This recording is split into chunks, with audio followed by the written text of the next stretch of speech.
big up, and welcome to Liberal 12th Man Show. I'm the Liberal 12th Man, and we are going to be doing a cool episode, I think, today. Basically, what we're going to be doing today is I have a little bit of an op-ed that I wrote that I wanted to actually share with you, and I also have a game that's a couple of games on the docket that will be being played in the background. We're not going to do more of the traditional watch-alongs where we sit there and actually tell you what's going on or like that. It's just more of a comfortable settings where we're all getting together, talking about football, bringing up some of the things that we'd like to speak on, some of the topics that we want to speak on.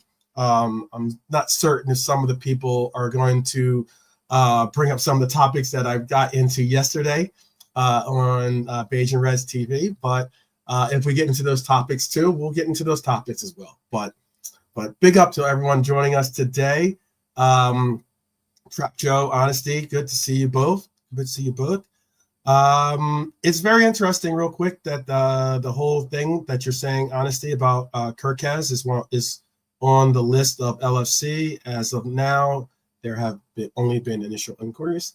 Yeah, no talks yet. Yeah, it is very interesting. I know that James Pierce has got a piece out there that is kind of contradicting that statement. But then again, I've seen other journals bring out statements very much just like you just did, Honesty, saying that we are going to possibly go in for a DM. We're possibly going to go in for a left back. We possibly might even go in for all these different roles on the team. So it got me to thinking too, especially again, yesterday's conversation and even conversations in general that I've been seeing on the intro webs, that it got me to thinking about what I think is something that's necessary or something that I really even started this channel to do. And that is to basically I wanted to always enlighten, try to bring out points and stuff that maybe I might have personal experience from, or even I might find the time to research on, or and do deep dives on. And I wanted to do a deep dive and share this so that the people that I've called my brethren here are educated and enlightened just as much as they educate me and enlighten me with the facts and knowledge and opinions that they have. I thought that I'd return the compliment. And I wanted to speak on a player that has been getting quite a bit of slack, quite a bit of anger, I guess you'd call it. And this is he's a player that's going to be playing in the game today, and it's going to be. We have a couple players playing in today's game, and what I'd like to do is just give you a little bit of a deep dive, or at least a little introspection of why I think Dominik Szoboszlai is being somewhat misunderstood or maybe even underappreciated. And again, this is my own take. We're going to have a panel come in right after I go through my whole little spiel, my whole little op-ed episode here. And we're going to have JK in the house. We're going to have the Irishman here. We're also going to possibly have Nolante joining us, maybe even Lee joining us as well. So before they do, I just want to say, again, I'd like to give what I think is an accurate breakdown of what a good number of our fan base is missing, and that is why Dominik Szoboszlai's role in Liverpool's current system, I personally feel, is going underappreciated and certainly misunderstood. I'll point out how he accurately does contribute. At least I think or believe he accurately does contribute to this team, even if the more traditional metrics of goals and assists aren't immediately reflecting his value. Szoboszlai's influence on this team is undeniable, but understanding the nuanced roles he plays in the team structure is key to appreciating his overall impact. Here's the thing. Szoboszlai is not your typical number 10 or attacking midfielder. The old system that we utilized under Jurgen Klopp, especially when with the added influence, obviously, of Slot's tactics today, the adaptation of what we've done to the team through his tactics, is fluid, yes, but it demands versatility, particularly from midfielders. Dom is asked to be everything: ball carrier, a press initiator, a second ball winner, and even a spatial facilitator. And when you have a player doing all of that, it's no surprise that the final third output isn't always as, what's the word I'm looking for, isn't as always as sharp as we'd hope, especially when he's less involved in positions where he's most dangerous, like the left-handed side of the pitch, which is a case in point why Klopp uses or chose, well, speaking about Klopp, or that era, is that Klopp chose to use him once, at least, as a left winger in a game instead of using him what I was hoping to see him as a right-sided player, right-sided winger. But he never did. He used him as a left winger, particularly because of his ability to attack from the left-hand side. So Szoboszlai's movement and positioning make him extremely critical, I believe, to Liverpool's ball progression, whether he's acting as an outlet, winning second balls, or making progressive runs. He's constantly providing an extra layer of dynamism, and in this midfield that we have, that I think is one of possibly the best midfields in the Premier League currently. His pace, athleticism, and understanding of space make him a key transitional player who often takes on the responsibility of moving the ball forward, especially when Liverpool are under pressure. That sort of role requires a lot of energy, and it's understandable. By the time he gets into attacking situations, he might not be as sharp as we all like him to be, or decisive as we'd like him to be for our taste, which is more of a traditional attacking role. I get that. So it's fitting we got him from Red Bull Leipzig. He gave us the wings to fly, I believe. That's what at least I'm referencing it as. In slot setup, Szoboszlai is absolutely central to the team's defensive structure as well as offensive progression. His ability to break lines, disrupt opposition shape, and make those driving runs are invaluable, in my opinion, even if the raw stats aren't showing it. The fact that he's not getting as many touches in the attacking third is likely a consequence of his deeper involvement, for instance, in the team's build-up play, which also requires him to cover a lot of ground. His versatility across the pitch, often popping up in areas of need. That's a huge benefit that I think is part of this team's overall fluidity. So I think that there's a lot of major points everyone overlooks, is that the fact is he's often playing on the right side rather than his preferred left side. And I think that once we do see a lot of that go through, we will see a different Dom in our team. Once he figures that all out, we will see a different Dom in our team. So we have a opportunity to see him play today against the Netherlands. And I'm hoping that we get a little taste and see what he can bring and what offense that we are missing from him. I'm going to bring in Nolante and JK to, include in this conversation. I'm certain that they're probably very interested in taking part in it. I hope that we get Brian back. I saw Brian in the waiting room, but now I think he is going to come back very soon. All the same, Nolante, big up. Welcome to the show. Yeah, big up yourself, 12. JK, always, bro. And the chat, blessings this Saturday evening. Yeah. I see you. Big up, JK. How are you? All good, bro. All good. I hope you guys too. Yeah. Big up. All good, bro. Yeah. So, yeah, I got into the very beginning of it. I didn't go through all of it. I wanted to make sure that I got you guys into the conversation as well. I know that the opinion on Dom is a little bit different now, especially the way that Curtis is bringing a different variable into the equation. I think that Curtis is I could do a whole nother thing. I have a whole nother head on Curtis too, but like being a positive outlook on Curtis's play and how I think that he's a valuable part of the team. But it's interesting how like we have this 10 roll. Now, I know that the 10 roll is often looked at as being being a attacking midfielder, maybe, or or even like a shadow, almost like even at times a shadow striker in essence. But what in your mind is Dom doing right, and what is Dom doing wrong in your mind? And you can tell me in the chat if you guys have. I'd love to hear your opinions as well in the chat. I see Trap Joe says Szoboszlai is a jack of all trades and a master of none.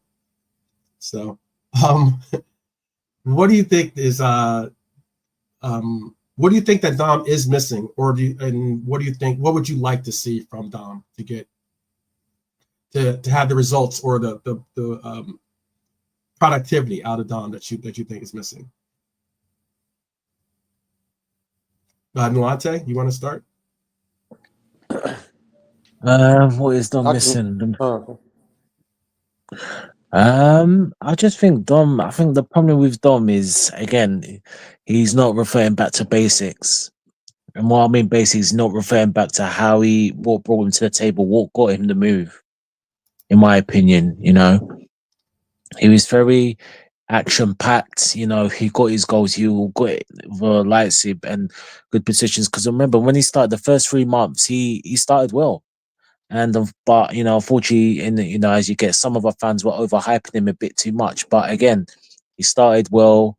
He's doing what he's doing from Leipzig, the form, the shooting, etc. Certain positions, and then after that he's had a few injuries, but nothing majorly. He just fell off, and that could be a reason. Things could be something personal. Again, we don't know, so we can just assume he's not, because he would have come out somehow. And just lack of confidence. And yes, he does the pressing and stuff like that. Well, he's been doing that since he's coming, but I think sometimes he just rushes things. He rushes things in terms of with the ball. He doesn't. It's like he doesn't have the patience, and I think he's lost confidence in his striking ability. I think so. But it's kind of a difficult. He just needs to play self-confident and then stop rushing things. I think that's the two major things that's kind of costing him. And again, Liverpool is a squad team, is a big club, and again, he's feeling. Again, he's probably seen the comments online, about him. Footballers aren't naive. They won't say, but they see things. They see things, whether it's paper, online, etc., and the pressure. And then other players are outperforming him, so it's kind of feeling it. I think what he needs to do, he needs to go back to basics. What brought him into the table? Because his position, I mean, people were saying, that he was covering Trent, at the time when he's from Saka, he's got to do a lot of cover, which he did. But I still feel he still had the license to roam to get goals. But everyone's saying that, giving him the cover up, and now he's the number 10. He started Arnie Slot. I mean, you would think at the start saying, listen, you know what, regardless of what fans think, you are my number 10. Do what you need to do. You're thinking that's the thing. And he's done okay some games. I think he's had one good game, but he just hasn't been there. We need the killer ball, the goals at least, the goal here and there, and there's been none from Dom. So for me, whatever he needs to do, whether it's confidence, lack of confidence, I think there were two key things for me, 12, is confidence and patience with the ball. If he can get those two things, then maybe we'll see the player who started well against us, because I think without those two things, he just again, it's just not with it at the moment. So yeah, that's my opinion. If you can get those two things back, then maybe we'll see the Dom of old, in my opinion. Okay. Kickoff is in 1 minute for the Netherlands game versus Hungary, by the way. Again, we're just going to have that in the background. Not necessarily doing a more traditional watch along, more like a watch, like as in just like watching in the background type thing with it, because it's like having someone over to your house and you're watching the game together in the living room and just kind of talking sports, So that's and it's not Liverpool. Yeah, exactly. Yeah. So, what is your take, JK? What is are you comfortable? Or are you even accepting of his role with us, or do you think that he's just not the right fit, or maybe he's, you know, like where are you on that scale as well? I think with him, his major sort of problem with us is that he had two things. One, culture shock coming to England. I think that must have really sort of set him back a bit. It does to a lot of players, especially like Liverpool, a bit nippy there, it's cold. So that would have been one thing. And then on top of that, I'm gonna start calling him George Best, man. Like the guy's like he has a lot of girls and stuff. He had girlfriends and this, that, and that, and them type of problems. So I'm gonna call this guy George He's Best. engaged now. He's engaged now, though. There you go, bro. He's like a soap opera. This guy. Like 1 minute he's falling out with some girl, next second he's engaged. I'm gonna call him George Best. Yeah. Yeah. There you go. There you go. So, but for me, quality-wise, he's a top player. But I always say, as a footballer, you got to be the whole package. And I think sometimes the mental side of the game can destroy players, even though they've got the skills, they've got the goals, whatever it is. It's all about the mindset. And I think people like Haaland, Salah, these type of guys, they're mentally strong as anything. Hence why they're on top of their games most of the time. And I think Szoboszlai needs to Szoboszlai ain't an ugly guy. He's a good-looking guy. He's gonna go out. Girls are gonna be after him, so he's gonna live that world. You know what I mean? You got to understand that as well, bro. We don't know what goes on in these people's lives, but it affects their thing on the pitch. No doubt. And no that's doubt. why, yeah. No. Finish point. Finish. You got keep on. No. Just saying, like things that happen off the pitch can affect a lot of these players. We don't really hear about it. Hence why a lot of players sort of fail at clubs. Okay. Irishman's with us right now. Big up to Irishman. How are you doing, Brian? Yeah, very good. Very good. Very good. Evening all. We were. I started off the episode by just doing. I didn't even really do all of my my op-ed that I wrote, but like I got into a little bit of the op-ed that I started or put together, and we just had kickoff, by the way, of the game. It's about a minute into Hungary and Netherlands. But one of the things about it today was, or that I was bringing up, was about Dominik. Initially,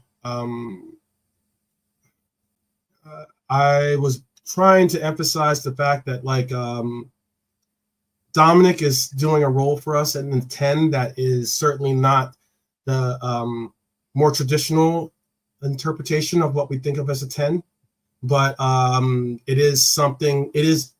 He is doing whatever it is that Slot is asking from him, obviously, in one way or another, because he is getting playing time. He's not starting now because I think Curtis Jones is in amazing form right now, and it's very hard to take him out of that starting role. But all the same, he is providing some aspects of what Slot needs. Do you have issues with the way that Slot is using Dominik, or do you think he's not using him correctly, or do you think that Dominik's maybe just not a number 10 and that we need to utilize him possibly on another position? It's hard to know, isn't it? Yeah, could be all of the above, could be none of the above. I think if the first thing someone says like that, you go, well, if Dom was doing what Jones was doing, then Dom would be in the team. So obviously Jones is doing a little bit more what the manager wants right now. Right. You know, I don't really, as I've always said with Dominik, I mean, it's never like, you're never kind of questioning, have we bought a player with the technical ability? Have we bought a player who is able to do this? Because we know he has all the technical attributes. It's not really any worry about that. We know he can pass. We know he can shoot. We know he can dribble, all of that stuff. And we know he can work hard. So when you have all those things, trying to figure out why it's not quite working is very, very difficult. I think maybe just a change of a manager. You know, it wasn't Slot who bought him. It was Klopp who bought him. He came here to play for Slot or for Klopp, and in probably what felt like 5 minutes, Klopp is gone. You know, he's coming in the summer, and by around January time, Klopp says he's leaving. So maybe the new manager coming in, new system. I think, yeah, like some trouble in his personal life, things settle down. But I've always thought with him this year that it was really just a confidence thing, because I thought he's the kind of guy that if he got one goal, then he might get, you know, in the next game he gets an assist, and next game after that he gets an assist, and then he's kind of off and running, you know, where like, because it's not like, and there's no question about his ability. Really, we've seen already what he's capable of. So it's how do you unlock that? So whether it could be had an opportunity right there too. By the way, it could be a system thing. I don't know. Yeah, it'd be interesting. I think he's gone through a lot of people and made them better than they were last year, but maybe hasn't quite gotten around to Dominik yet. Maybe, but like you said, when Jones is doing what he's doing, it gives us some time to work with Dominik. But I would go with JK. I think my main guess would be right now it's just confidence. Do you, certainly, you know, he is the captain of Hungary, so you know, maybe he just had actually an opportunity to try to score. He had a little bit of a break, and had his shot blocked. But he also, though, the point I brought up, excuse me, in the in my introduction was the fact that, and this is something actually Honesty brought up in the chat too. For Hungary, for instance, he plays on the left side. But yet, when Klopp brought him in, and even somewhat now too, even with Slot, the way that Slot has played him in a sense, even though he is central, we've seen him more on the right than we have necessarily on the left. Yet, again, he's playing left wing or for Hungary currently. You know, he's played on the left side, and he has, if you look at his numbers, he has better numbers from the left than he does from the right, for instance.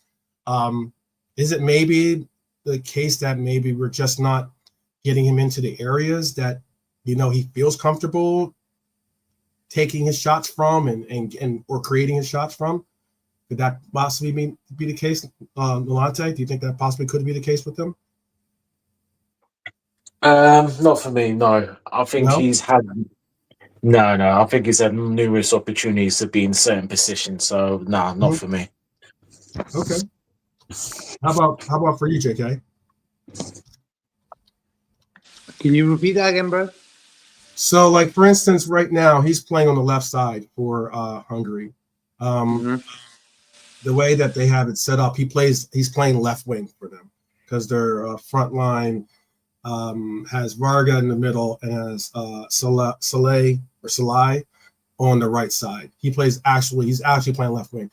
We saw him play in the left wing for us once with Klopp, and it was during a cup game. He actually played decent, didn't have like an absolute, like, you know, game changing or, you know, career changing thing where like we got to play him at the left wing type performance, but he played decent. We won the game too. But what I was saying is he plays. A lot of the production, the offensive production that we've seen from him has been from the left side, but yet we play him more central, if not on the right wing, you know, or on the right side. You know, could that be maybe just a simple tweak in him either adjusting his game to try to get more production from the right wing, or maybe even just focusing his talents to be more so on the left side as opposed to the right, and if not central? Yeah, I think. I know it's a leveled question, I know. Yeah, no, it's just like this, bro. It's like a footballer should know where he wants to play, which part of the pitch, you know, which position. That's like for me the number one thing. Trent, look at him. He didn't know where he wanted to play, and look what's happened to him the last 2 years. Oh my goodness! Right now, there is something serious going on in the game. By the way, I'm sorry. Yeah, I'm not watching the game, so. Someone is having what looks like to be like a seizure, maybe. Oh my goodness! What a player! Not a player. Someone on the bench. On their bench. I'm not sure if it's a coach or if it's a player. But it is someone for Hungary. The team is encircled around him, and the paramedics are involved in it. Does not look good. Whatever is going on, I don't know. Showing Dom looks very emotional about it as well. I hope it's not something that is life-threatening. Obviously, that's serious. Yeah, it is pretty bad, people. I don't know, whatever it is bad enough that they've stopped the game, and they're attending to it. Again, I don't know. I didn't exactly see. They're most likely not going to show a replay of it. But, no, God, no. I hope not. They know, don't need to show that. Yeah, You don't need that stuff on TV. Just leave the person get the help that they need, and exactly. keep the cameras away from them. Exactly. So, yeah, I hope that whatever is going on, that the person will be okay. But other than a hospital, it's probably one of the best places something like that could happen to you. Meant to highly trained medical people that are right there. Yeah, absolutely. Yeah. Yeah, that did not look good. I don't know what it is, but all right. But again, hopefully we'll have some type of good result. They're setting up like an actual tent around him currently right now. This is serious. Yeah, they're putting a white wall around the person, same as they did when. Yeah, exactly. Honestly, same as they did for Erickson. I don't know if the player had a stroke or a seizure or. No, we don't know. But I'm praying and hoping that he's okay, or they are okay. So yeah, they just took down the feed. There's a hospital very close to the stadium also. Big up Freedom Journey. Yeah, I hope he gets the right attention. Right, yeah. But we were just, what I was asking was a question of maybe we're not utilizing, or not necessarily utilizing, but maybe because we're utilizing centrally and not on the left side, maybe that has like a actual effect on his ability to produce some of the numbers that we're all looking for him to produce. And it's kind of interesting too, because like with Dominik, he is doing the workload that is required and necessary for him to at least get involved in the games, or at least be a asset or some type of asset for Slot to use. Yeah, I know it's interesting you say that he's gotten his best numbers off the left. Mm-hmm. I mean, maybe for Hungary, but then you'd have that's international. I always thought of him as a central player. I know, I just always thought he was one of those guys like that for Hungary. He played 8, he played 10, he played right, he played left, kind of wherever they may have needed him to do it. I've never thought and there's also the problem of us already having issues getting our 2 left wingers on the pitch at the same time. So he's not going to get ahead of. You're not going to get into Diaz and Gakpo's areas. I've always thought him as a central player. So yeah, I know. Yeah, like with Hungary, he's just that much better than all their other attacking players. He kind of does it all a little bit. I don't know. Yeah, it's like you said. I think you said he played there once for us, maybe with Klopp. So it's not something I've ever really seen him do for us. But when we bought him, I always thought him as someone who was like a number 8 or a number 10, and then a guy who could play wide. But he was a central attacker, a number 10, or more often than not, like an attacking 8. So yeah, I just think he would have issues.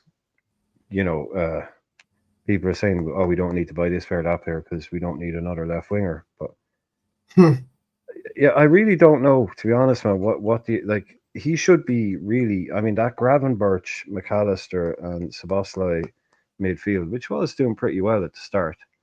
Yeah. I thought last season he started like a house on fire, and I just thought he kind of naturally, and understandably enough, just kind of burned out towards the end of the season because, new league, new intensity, much more high pressure league and all that. And he just ran out of steam a little bit. Okay. But that midfield, I just thought, the summer off, but then again, like we say, new coach. But that midfield looks so good. Grav, Dom, Mac, they're Grav the perfect six, Mac the perfect kind of mid late, and then Dom the perfect kind of number 10. And it was working, we were going unbeaten other than Forest and all of that. But yeah, I am kind of, we're all just still kind of a little bit waiting for it to click for him, really, aren't we? Like properly click, where we can get him like Dominic being a man at a match and in one game and being one of the best players in the league over the course of 2 months at a particular, really getting up to that kind of form. We're just waiting for that to click. Stick one in the top bins from 30 yards and go from there, That's all you need to do. Just carry the confidence through. We actually, what's crazy about it, and this what's something that I didn't really get to speak on it at length yesterday, but I do remember looking up the statistic, and we've taken over 120 some odd shots, something like that, from inside the box.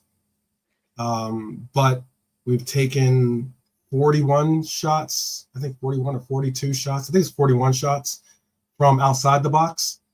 And out of those 41 shots, we've only scored 1 goal. We only have 1 goal scored outside the box. So last year, we were getting, Dom had a goal from outside the box. Macca had a goal from outside the box.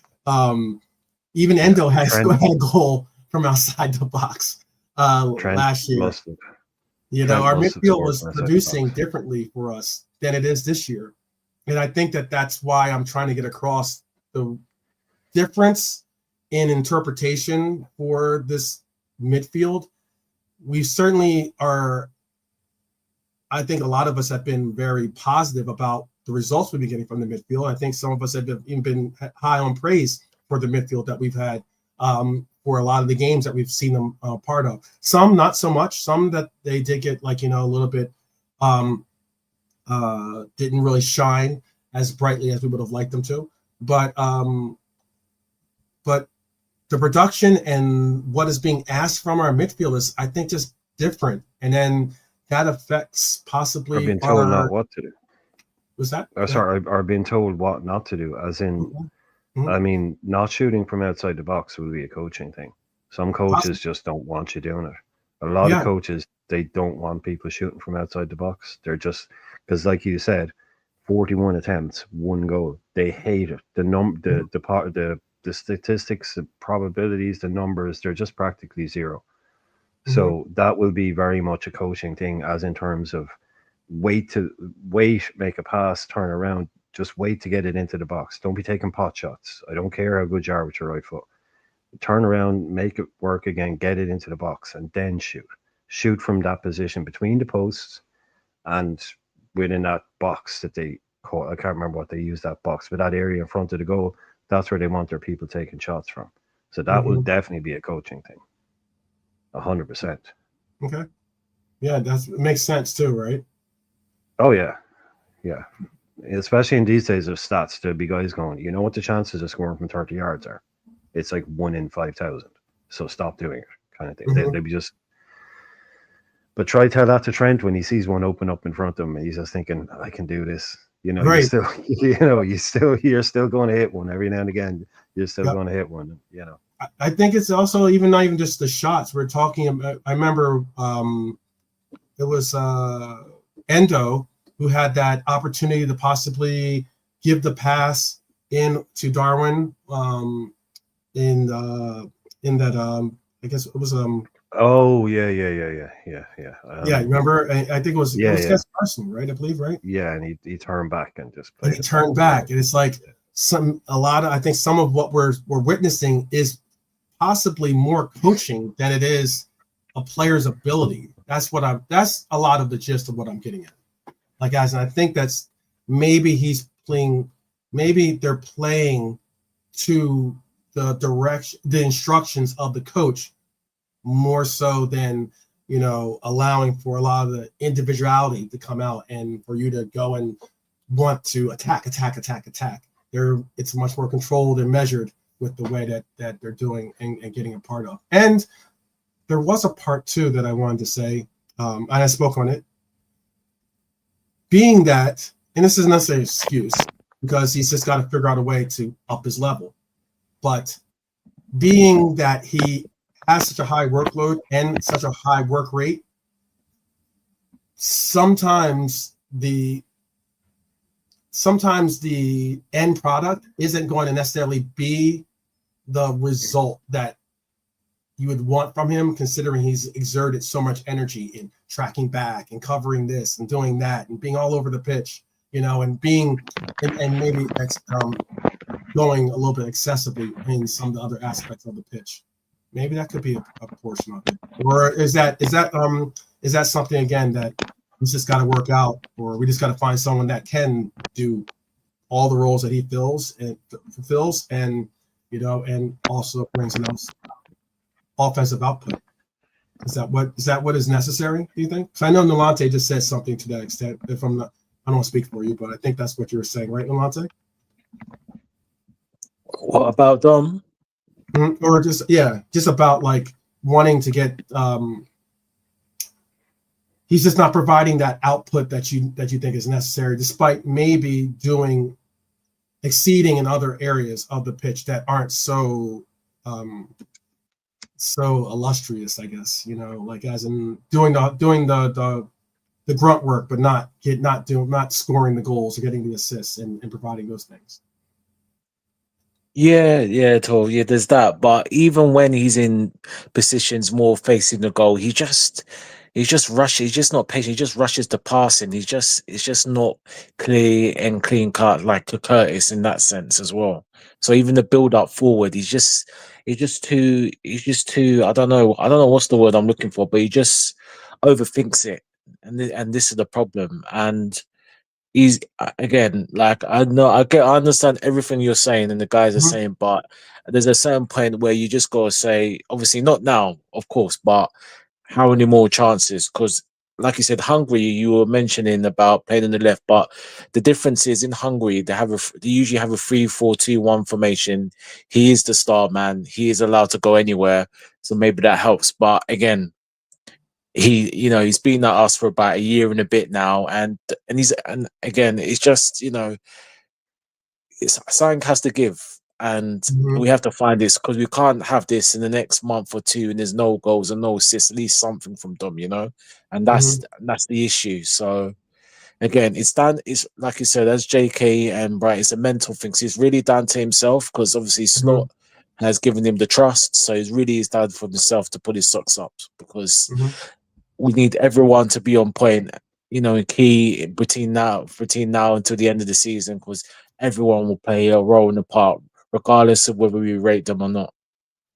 Okay. Kind of a weird situation here. They just brought it back to live footage of the game, and apparently there was a penalty because it's now 1-0. 1-0 to Holland. But they didn't show what happened. They came back and he was at the spot kick, and they didn't show exactly the footage, at least, or the feed here started at him at the penalty about to prepare to take the penalty. They didn't show what actually happened too as the result of why. Oh, it was a handball. Okay, they didn't show that at all. They were a little late to get back to live coverage, but. Nothing. Just Nolante is saying there, sometimes you have to listen to the manager as well. The manager came out in a press conference and made a little bit of a thing about it, because he says, well, Dom did X amount of goals and assists last year, and he looks to the guy to his right and he goes, am I right? And the guy goes, no, it was like whatever, it's a little bit less or whatever it was, and he goes, oh, okay, yeah, no, yeah, you need to do better from that. As a Liverpool, as an attacking midfielder, at the end of the season, you're going to be judged on your numbers. So yeah, you'd be expected to do better than that, and this is he was saying, like, and hope. So that's what I expect more. Like we're all saying, we know Dom can do everything we know he can do.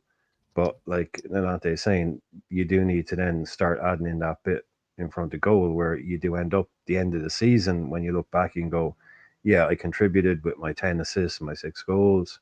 And that's what the manager said to him. He said, look, that's all you need to do to stay in this team.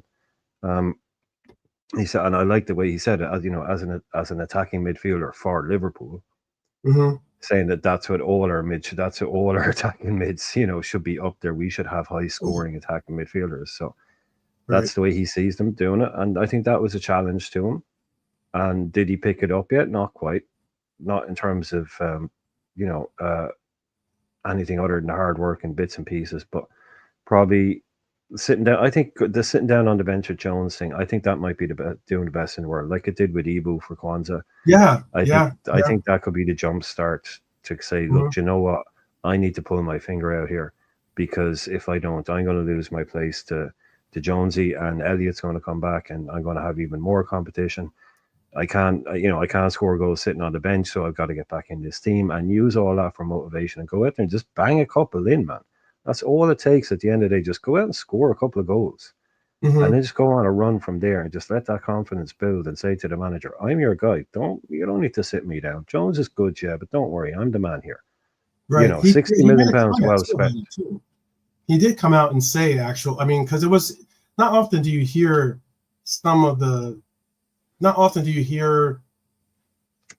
the players directly take on the criticism that they're probably getting more so in the fan base, chatter, than possibly from actual, but maybe even from some pundits though too. And he actually did address it about, just like as you said, he said about how his role, and he thinks that he's doing the things that are being asked of him.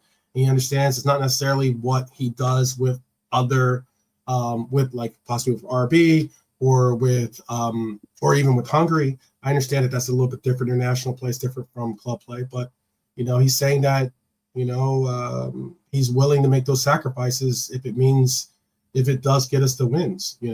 But he's got to add the goals, though. Sure, we've all got to agree. I mean, someone of his quality, to me, should be on 15 GA, right? Whether it's 10 goals, 5, whatever it might be, right? But over a season, someone like him should be getting us 7 goals and 5, 6, 7 assists, something like that. And I think that's what he'd expect himself to be able to do as well, to be honest with you. That's what I'd like from him, and I think he should be able to do that as well as putting in the hard work. I think if you let him off the leash and gave him a free role and he never had to track back and he could just sit in the number 10 and do nothing, he'd probably get you a lot more. But I would settle for something like that with Dom. Like 6, 7 goals and 7, 8 assists. That to me sounds good in the league, and then whatever we do in Europe. But I think he's got it in him. This thing, I have no worries about. Like sometimes I'd be worried about a player because I just don't know if they're good enough or not. Right. This guy doesn't worry me whether he's good enough or not. I know he's good enough.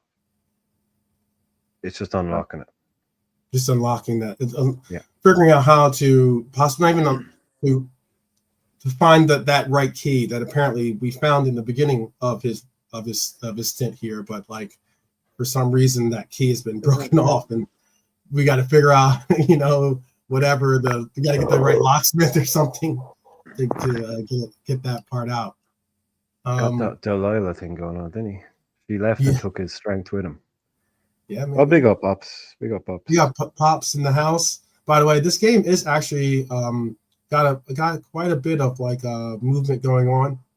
It's 1-0, like we said, is 1-0, but Hungary is and has had opportunities, and they are currently in Pops right here. And who took the pen for Holland? Weghorst. Yep. Weghorst. Is he still getting? Oh my God! Weghorst is starting for Holland. Yep. Holy moly! Yeah. Why is that? Is that crazy? That's how bad it is for Holland. Oh, that's how bad it is. Oh, okay. Yeah, striker wise, yeah. Jesus, what is he playing in Cyprus now or something. He's probably back in Holland, maybe, is he? Bloody hell, man. Veghorst. Remember, I completely forgot. Remember he was at United? Jeez. Yeah. Oh, Yeah. wow. That was an idea for them. When they signed him, I was like, yeah, these guys are I done. don't know They're who they use. Yeah, I was gonna say who their bench is like. A big name that I did see on their starting lineup was Frankie De Jong is back playing for them. That was good to see, for at least to see that he's, you know, their midfield with him in it is a majorly different midfield. Obviously, they were they were in the Euros. They'd do something like they'd have Depay, Gakpo, and like Xavi Simons up front, or something like in a 3. Yeah, something like that. yeah. He's back at He's Ajax. back at Ajax now. Yeah. Jeez. Never the cleanest of strikers, but I suppose he does a job. Yeah, gets a goal. Was it? Yeah, in the World Cup, he helped them out in the World Cup big time though. He had that. Yeah, but some of the boys they've had up front, it's just yeah. Yeah, Euros. Yeah, it's true, Brian. He should be a sub, and he only got one other striker, and that's Broby. He's at Ajax. He's really bad for Holland right now. It is slim pickings, yeah. It's not great. It's quite worried for them. I'm trying to think who else they had. Their bench is Lang, Coop Miners, Robbery. Yeah, probably that's it. Viper, Timber, Delict is on the bench. Wrench, Hato, De Brig, and Flecken. And Nick Olich is a goalkeeper, I believe. Yeah. Yeah. Yeah, I guess so. No more. Who would they have had in there? Who would have been there? I mean, couldn't they have gone with like Memphis then? Why didn't they go with Memphis? Normally, that's what they would have been doing. Maybe they're trying to try. I don't know. Is he in the squad? He didn't even get a call up. He's not even on the team. He's at Corinthians. Yeah, he might be injured. From what I heard, he might be injured. Injured? Okay. Yeah, injured. Yeah. Oh God, I just realised I forgot. They even called him up Xerxes. Yeah. There's a shout. I'm looking to see if he's injured. I don't think he is actually. He's apparently not injured. I'm looking him up right now. Memphis at least. Memphis, yeah. It says he's available. Okay, because I'm. Or at least it doesn't say that he's in. I don't see that. I don't see him being injured. But Kuman says he is not happy with Memphis at the moment. Oh, okay, interesting. Well, he's playing. He's playing right wing for them right now currently, and he could play. Daniel could play striker for them. Yeah, he can, but he's not an out-and-out striker. That's the thing. He's not an out-and-out number 9. That's why Holland are struggling. Doesn't he play a little bit for Dortmund at the 9, or no? Not really. No.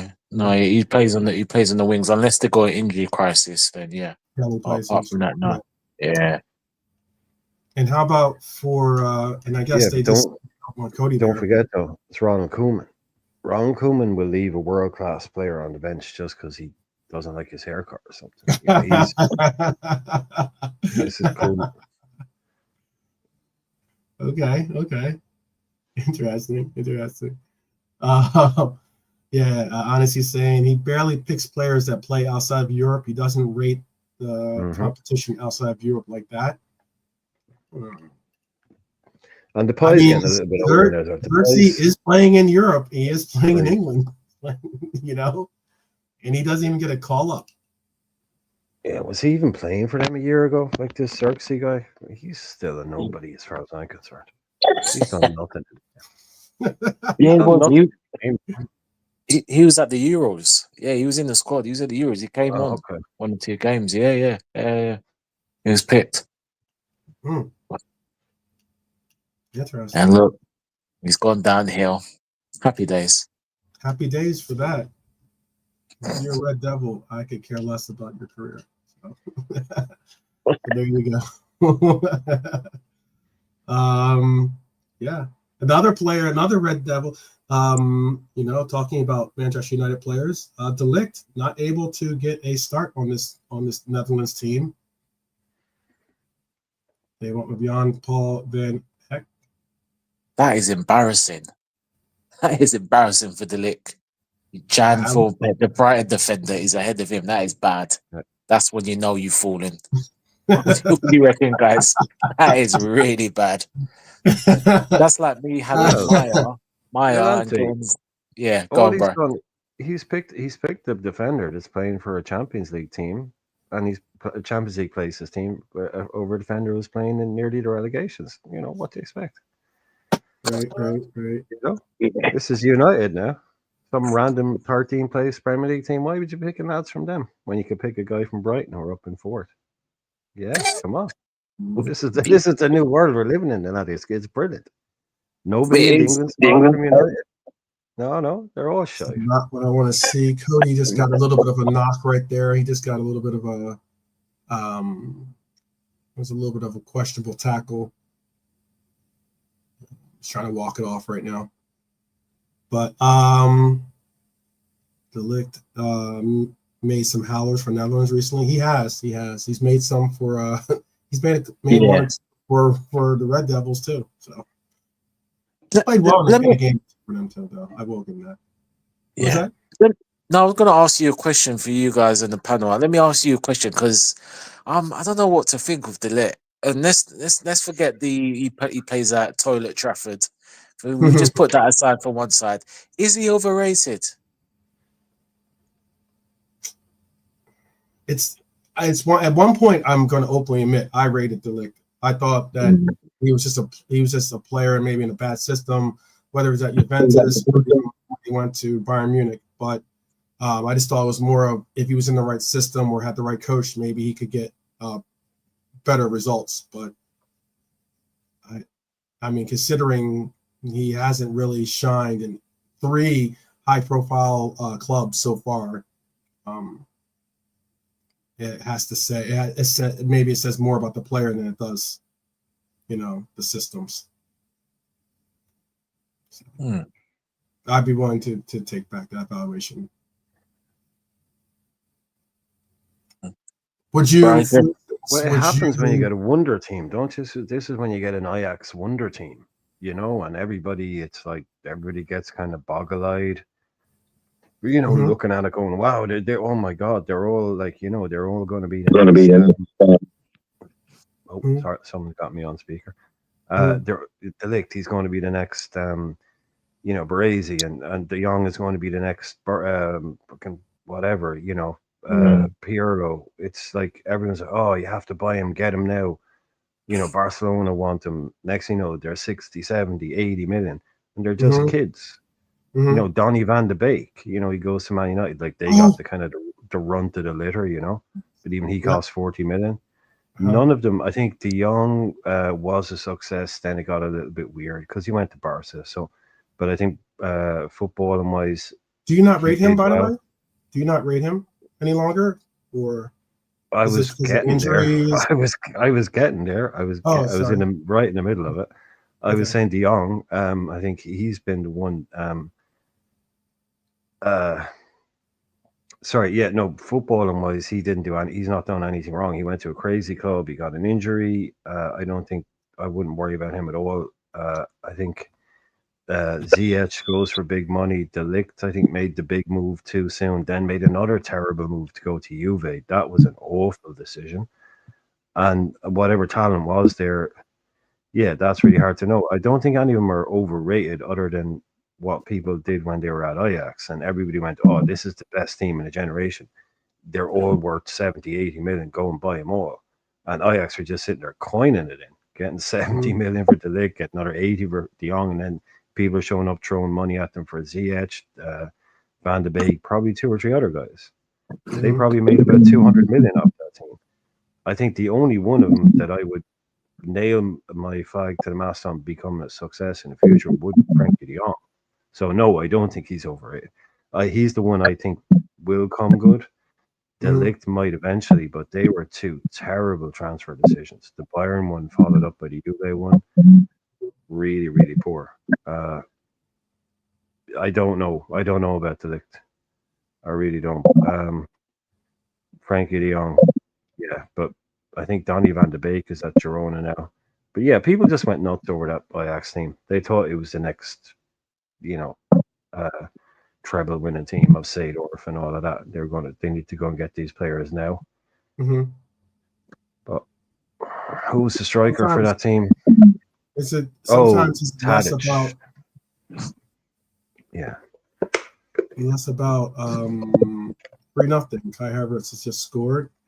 Apparently, Bonkers giving up. Big up. Is it like maybe also so you like you said what you believe. Frankie de Jong, a player that was I think that I would be interested to see Frankie in this midfield. He's a player that I would have said could have worked in our midfield at least, in meaning Reds midfield. But do you think it's they're in on goal? Oh, no, didn't. Do you think that he was someone that has a problem simply because of the injuries, or do you think that Frankie Young is just maybe his time as being a real, world-class player is maybe a step behind him? JK, do you have an opinion on that? Yeah, I think he should have stepped up by now. What's he done for the last 3 years? He didn't play at the Euros. So for me, he sort of wasted his time at Barca. He hasn't really shined. Mm-hmm. I was expecting more from him. I was really looking forward to what type of player he becomes. Jeez. The other guy, he went to Man United. Mm-hmm. Something went wrong with him. It was just weird. He was really good. Ends up going Juventus, so that was just weird.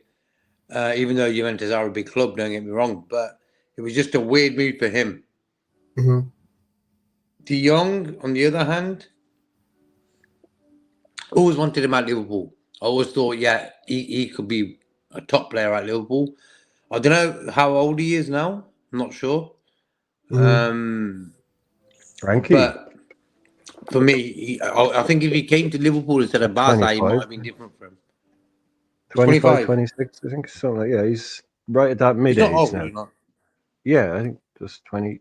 I guess 25. Mm-hmm. Yeah, so for me, I would love him at Liverpool. But injury-prone type of guy, he's always sort of injured or something. Geez, not 28 already. Oh my God, is he already 28? Oh my God, what has happened to time? It's only 2 minutes ago he was a young whippersnapper. Jeez, man, 28 already. Cody, if a shot on goal there. By the way, Grava got clipped as well. Sometimes I do not like watching them play in international matches where they get chopped. But Grava is still up and running. He's saying he's 27. He's saying he checked and he says he's 27. Yeah, still though. No, I would have taken him all day at us. I think because you remember that whole nonsense where they owed him wages and they were trying to sell him. Yeah, they had him on a what do you call it? Like back madness. Yeah, all of that shit that won't have helped. Whatever it's called. Yeah. Then like Barca being a pretty crazy club. It is funny actually when you look at it. So that would mean De Ligt is probably around. He was definitely younger. I think he's probably still about 26 maybe now. But yeah, they have kind of had a big lost chunk of their De Ligt definitely. That time at Bayern and Juve, he would probably have been expected to have won a couple of more trophies by now. Mm-hmm. And, he's saying he wants at United for a while. Reinders, is that how you said pronounce his name? Reinders, yeah. Reinders. He's that kind of Reinders. It seems like every player that we he just got clipped himself right now. He's got nasty little tackle put on him. But he's up. He's up.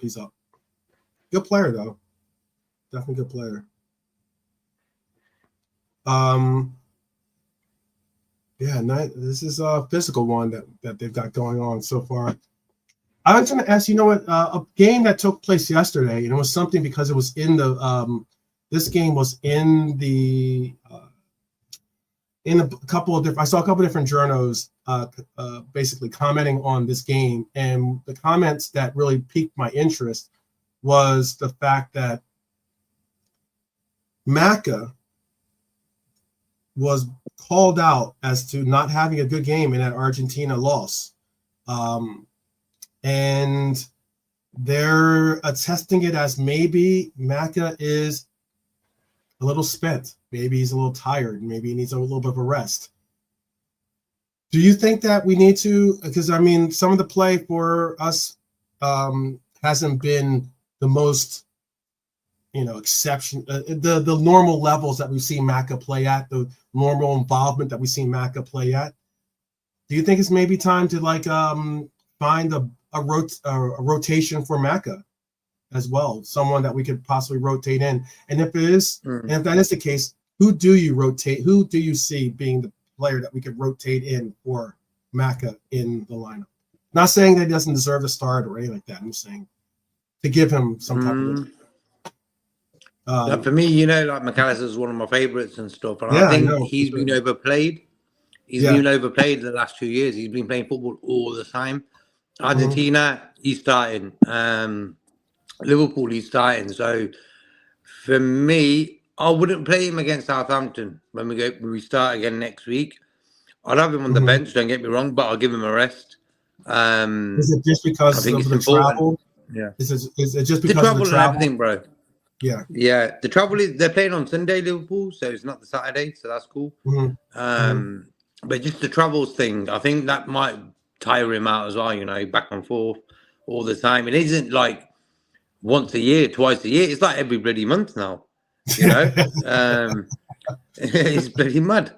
So for me, that guy needs to rest.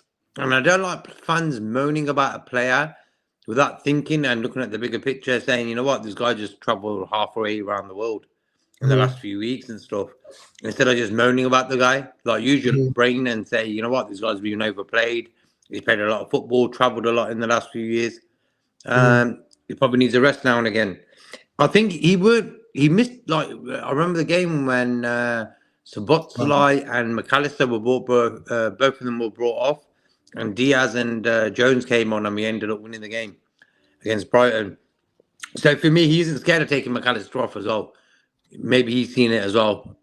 Slot.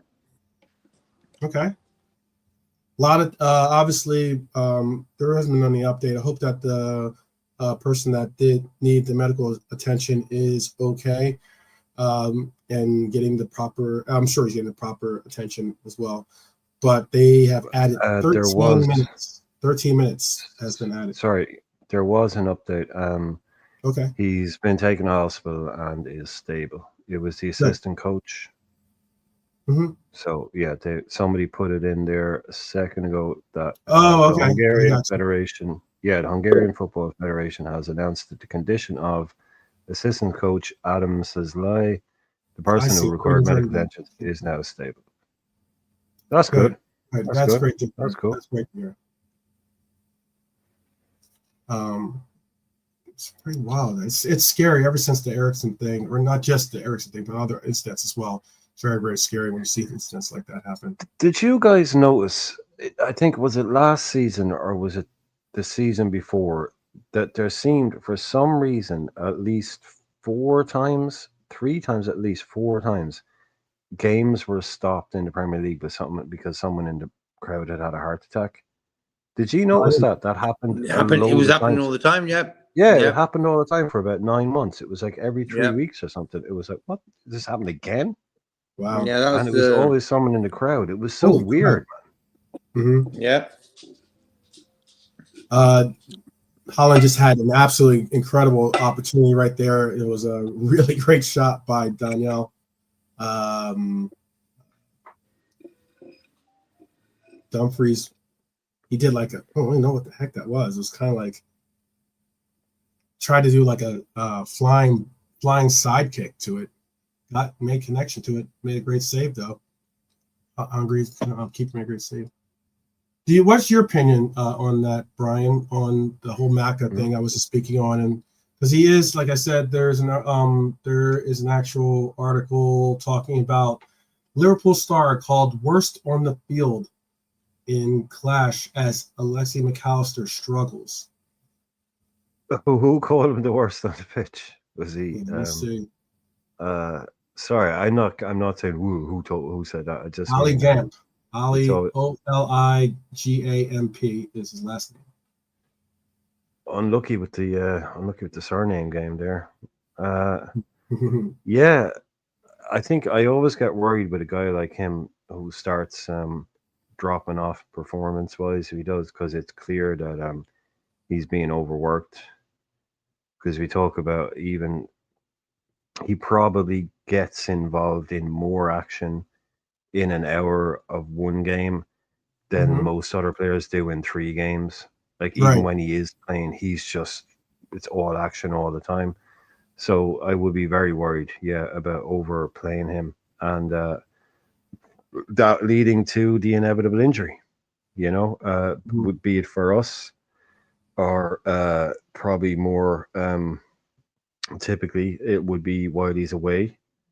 That's because it's only a matter of time. And when you see a drop of form in someone like him, who I think requires a lot of his game on intensity, snapping into tackles, getting around the pitch, being all over the place, being involved, that's not a guy. That's a guy who runs hard during the game. He's not a pacemaker. So we do need someone to pick up the slack for him, but we also need a degree of cooperation and understanding and maturity from the Argentinian team as well, to realize that it's to their benefit as well as ours that this guy gets time off when he needs it. And if that's, unfortunately, that's not going to be for the people who pay his wages. That's going to need to be games that he doesn't need to be playing in, 12,000 miles around the world or something like that, or coming on and playing 5 minutes. Is that ever going to happen? It's a perfect world asking that. It's like, oh, he's too important for us. He's too important. You ask an Argentinian fan, he'd say, go F yourself, Liverpool. He's our guy. We're going to play him. Understandable. But it's only a matter of time, someone like him. So where do you give him the minutes? So you got to get someone that, like, maybe Dom, like, if you could have Dom and Jones filling in a midfield ahead of Grav, or even Endo coming in just to pick up the slack for a little bit of time. Yeah, but it's going to be on us, isn't it, to chip out these bits and pieces of games where you can give them time out. Yeah. That's Freedom Journey. I have your question starred. I will bring it up. Let me give clarification on that. The way that they wrote this in the article was weird. So they said Liverpool star called worst on the field in England clash as Alexi McAllister struggles. Why they were like that is weird, because you're not talking England about clash. Well, that's because that's exactly what this is why they bring clarity to it, or I want to bring clarity to it. So the headline is that, but it is Jones was the man of the moment for England as he netted on his England debut, but his Liverpool teammate Tsimikas was ripped to shreds by the Greek outlet Tani, who deemed him the worst player on the pitch, calling him the worst on the field. The verdict said, given that he plays in Liverpool and you expect something more from him, Kostas Tsimikas didn't help much while he played, and also missed the chance in the 30th minute when he had the chance to pass to Masura, who was waiting alone. Meanwhile, another Liverpool player struggled on international duty, as Alexi McAllister was part of an Argentine side who suffered a shock 2-1 loss to Paraguay. So I just wanted to make sure I didn't misrepresent it, or at least give the proper representation for it. because it does sound weird. You know, he's talking about simulcast in that headline, but simulcast doesn't get the eyes to apparently the article. He wanted to make sure he got McAllister's name in there, so that you go McAllister. That's why. Kind of interesting. But yeah, so I guess good old Ollie. Ollie at the wheel of this one is not good either. How about that? Those are the days. Yeah, those are the days. Rio Ferdinand on Sky Sports News banging on the table saying, get that contract out, let him sign, let him write his own number on it, give him what he wants, all he's at the wheel. That is one of those pieces of footage that should go into like an archive. Yeah. It's difficult to make bold statements and the likes, because like you'll always get clipped up for them. I know. Yeah, but there's no need to jump 2 feet in. And he even said it at the start, said, "My United fans are going to hate me for saying this." But he stands up. He's behind a desk. There's three of them sitting behind the desk. He stands up and he gets his script and he like acts out all he's signing the contract. It's like, give him whatever he wants, whatever number he wants, give it to him. Man United are back, is what he shouts at the end of it. Oh, it's unbelievable. It's just classic. Could you say this though? And it's just a hypothetical. If Manchester City ends up losing their court case, and the Premier League goes the route of what the Italian league did with Juventus, and they strip the titles from City, and they give them to the teams that came in second place in the years in contention. Ollie would have a Premier League title if that were to happen. Would that change people's perspective on him? If you would have to say Premier League title winning Ollie, would that be weird? Is that a weird way to look at it? I guess. Anyone can. Is anyone on mute? Are the boys on mute? I don't tell. Yes, they're both on mute. Okay, yeah, I wouldn't. It'd be funny. That's what I was going to say about Trout. That would really annoy Mourinho as well. Or it wouldn't annoy Mourinho. I mean, he'd get his title that he said was the best one of the titles too, right? He got a second place finish, right? Yeah, that was one of his famous quotes where he came out and said that finishing second with that Man United team was one of the greatest achievements of his career. And people were like, hang on, what? You finished second? He was like, yeah, with that team, I finished second. They didn't get what he was at. Like, that's another penalty, by the way. Another penalty. This time it's going to be Cody. Not going well. Which is great to see, actually. I'm surprised that they didn't let Ben Hurst step up and take his next one. Oh wow! And let me say this. I'll make sure I did it right. Dom just went up to the goalkeeper and gave him a little advice. I wonder if he told him which way to go.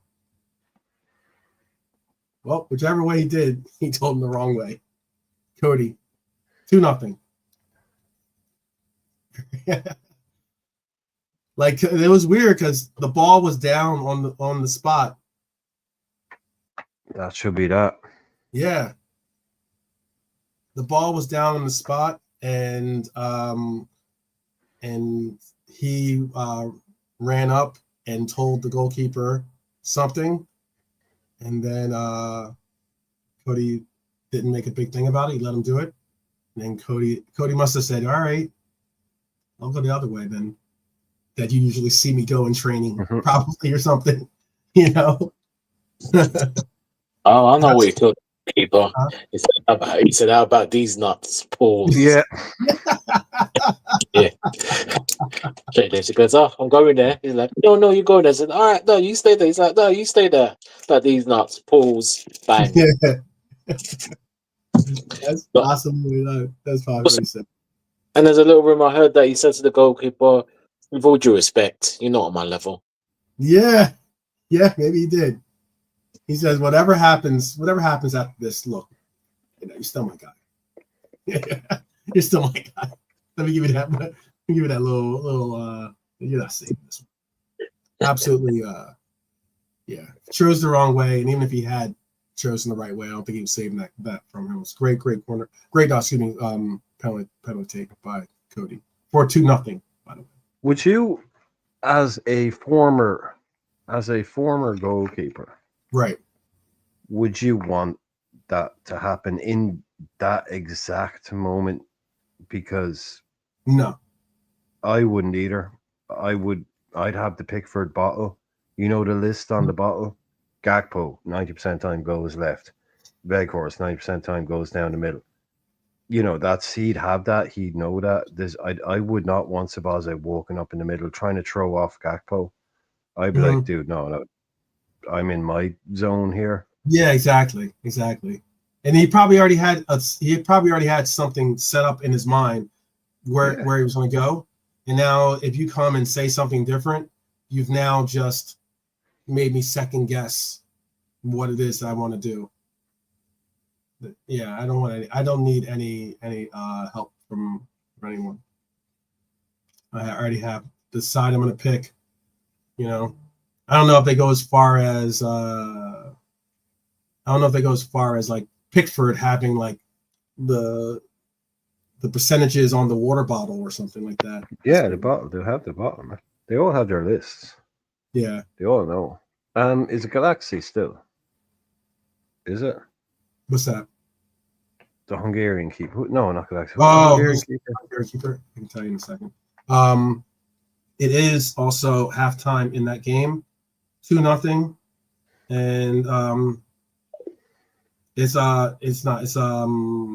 what's his name? Dibuse or Dibuse. Right. Okay. I do not know. He plays for some team. He plays for a club in Hungary. So I don't know what team that is that he plays for. But it's 2-0, finally going to halftime. Some other scores that we're going to talk to you about is 3-0 at halftime for the Germany game. Who are Germany playing? Germany are playing Bosnia. Yeah. That's that. Remember how I was saying how like it was weird because like they played Bosnia, but the last time they played Bosnia was like, or Netherlands plays Bosnia next, but like the last time they played Bosnia was like. No, just in case anyone in the chat was wondering. Yeah. Who is it? Are we playing tomorrow? Tomorrow, I think. Yeah, that game is on tomorrow, and or not tomorrow. It's on the 19th. Actually, is that game, or is the Bosnia Netherlands game? Excuse me.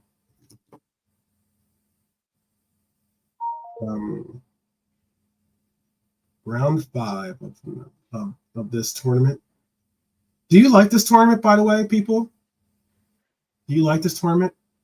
I see the guys are still on mute, so I'll ask you, Brian. Do you like this tournament? Okay.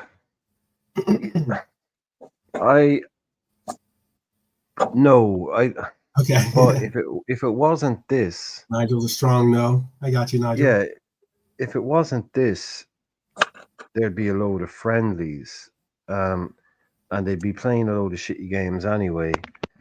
So it's kind of weird because it's like it's basically one of those whoever wins it, gets into X tournament, but basically everyone in the top 10 of like, the guy that won it finished second, well, the next place up would be third. They're all getting into these tournaments anyway. So it's basically just a way of legitimizing putting a smaller team into the bigger tournament because they qualify by these things, and it raises the standard of the game because you're playing competitive games and not friendly games. Right. But Exactly. I mean, a lot of these things, I mean, they're expanding like the new FIFA stuff. I mean, us as fans, if we would have our way, we'd probably cut about 30 games from the calendar. If players had their way, they'd probably cut about 40. If it was up to managers, maybe, you know. So a lot of the games we can do without, but that's just Yeah. football these days. And I think that should look basically the only way for people like us as fans, because we're not going to really be able to stop this. And if they get their way, there'll be even more games, right? So Mhm. the only thing really you can do as a club is to have enough money to be able to build a squad like City did for 5 or 6 years, where you have interchangeable Silvas and Sterlings and Mhm. Fodens and these kind of things to be able to cope with the amount of games. And even City are getting hit now with injuries, and they can't cope. Yeah. So that's really, I don't really know what we do with this, how we answer this, how we cope with it. The idea, I mean, to what we put modern footballers through is crazy. Just because the mental drain playing a Premier League game, the interviews, if you lose, all the stuff that comes afterwards, and doing that now every 4 or 5 days, it's no wonder these guys get burnt out. The character you need to be able to deal with that. Mhm. Yeah. Understood. Understood. Speaking of burnt out and interesting comments, Coutinho, speaking of number 10, I should say, of our number 10, we started this conversation about our one of our number 10s. This was a former number 10, or not number 10. He wore the number 10 for us. And that is Coutinho is in the news for a somewhat interesting reason. So we all remember the comments that were made by Jurgen. I'll even bring up the comments directly, and you can tell me in the chat and also on the panel how you guys feel about it. Klopp famously said, or at least tried to caution in the summer window of 2017. He said to Coutinho, "Stay here, and they will end up building a statue in your honor. Go somewhere else, to Barcelona, to Bayern Munich, to Real Madrid, and you'll be just another player. Here you can be something more." Trent Alexander, are you listening? Alexander Arnold, are you listening? Um,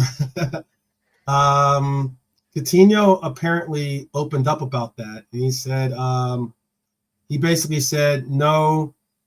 At no time does he have any regret in doing what he did. He said things did not turn out as he imagined, as people expected, as he expected, because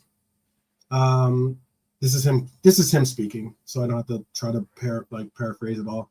He says, "Because I am the first to demand on myself on the field. I tell myself that I have to give more in the field. I tried everything. I have always been very professional, and I don't regret anything. It was always my dream to play for Barca, and I went there. I enjoyed it. I was able to meet many people, win titles, and it will always be in the story of my life. Nothing I would not change anything. Going back is impossible, but as I said, I don't regret anything. I always gave it my best in training, as I do here, and as I did last year, and as I will do next year. If things fit well, great. If not, patience." Such a great little player on this day. Not He on this was a day. fantastic Oh, player. such a great little player. The I magician. remember sitting down with a guy I knew, and he was a real hardcore United fan, like real hardcore. Mhm. And he was a friend of mine, and I'd always watch the football with this friend of mine. He was a United fan, but he was cool, right? But a lot of times, if there was a big game, this mate of his would show up, and he was just like, every player we have is just shit. Like, we're just the dregs, you know what I mean? Mhm. And everyone they have is brilliant, even like the likes of Darren Fletcher and Raphael and all that. It's like, no. But I remember sitting down, we were watching one game. He was like, "That Coutinho lad, I'll say it now, he just looks like a footballer. That's what a footballer should look like. That's what Mhm. a number 10 should play like." He's like, "There's the only one player ye have that I take." That's that kid. He's special. You know, like, because he did. Coutinho just looked like a number 10. Like, it's just like, shorts, baggy, jersey, like this, even the smallest shirt was a little bit too big for him. Dancing past players twice his size. Yeah, perfect. And bending him into the top corner at the end of it. Yeah. Yeah, yeah. Would you have taken him back when he did the before he did the stint with Villa? And we were like kind of in the need of a midfielder. Mad that he went there. Yeah, mad that he went there. No, it's gone. But look, the money we got from him, man, we built the whole team. We built the whole squad from that one. Yeah. That was the backbone. Like, the best thing he ever did for us was hanging back till January in Barcelona. Just say, okay, we'll do the 140 then. We built the whole team off the back of that. I think what's interesting too about that is that I know people. 4-0. 4-0 in the Germany game. By the way, 4-0 in the Germany game. There was something. Let me see if I can pull this up for us as well. Coutinho was special but unlucky. I mean, he had an opportunity in Barcelona. He even got a reprieve, I should say, in Barcelona in Bayern, for Bayern Munich, and was unable to really make it work out there. But he was definitely hit with his share of injuries.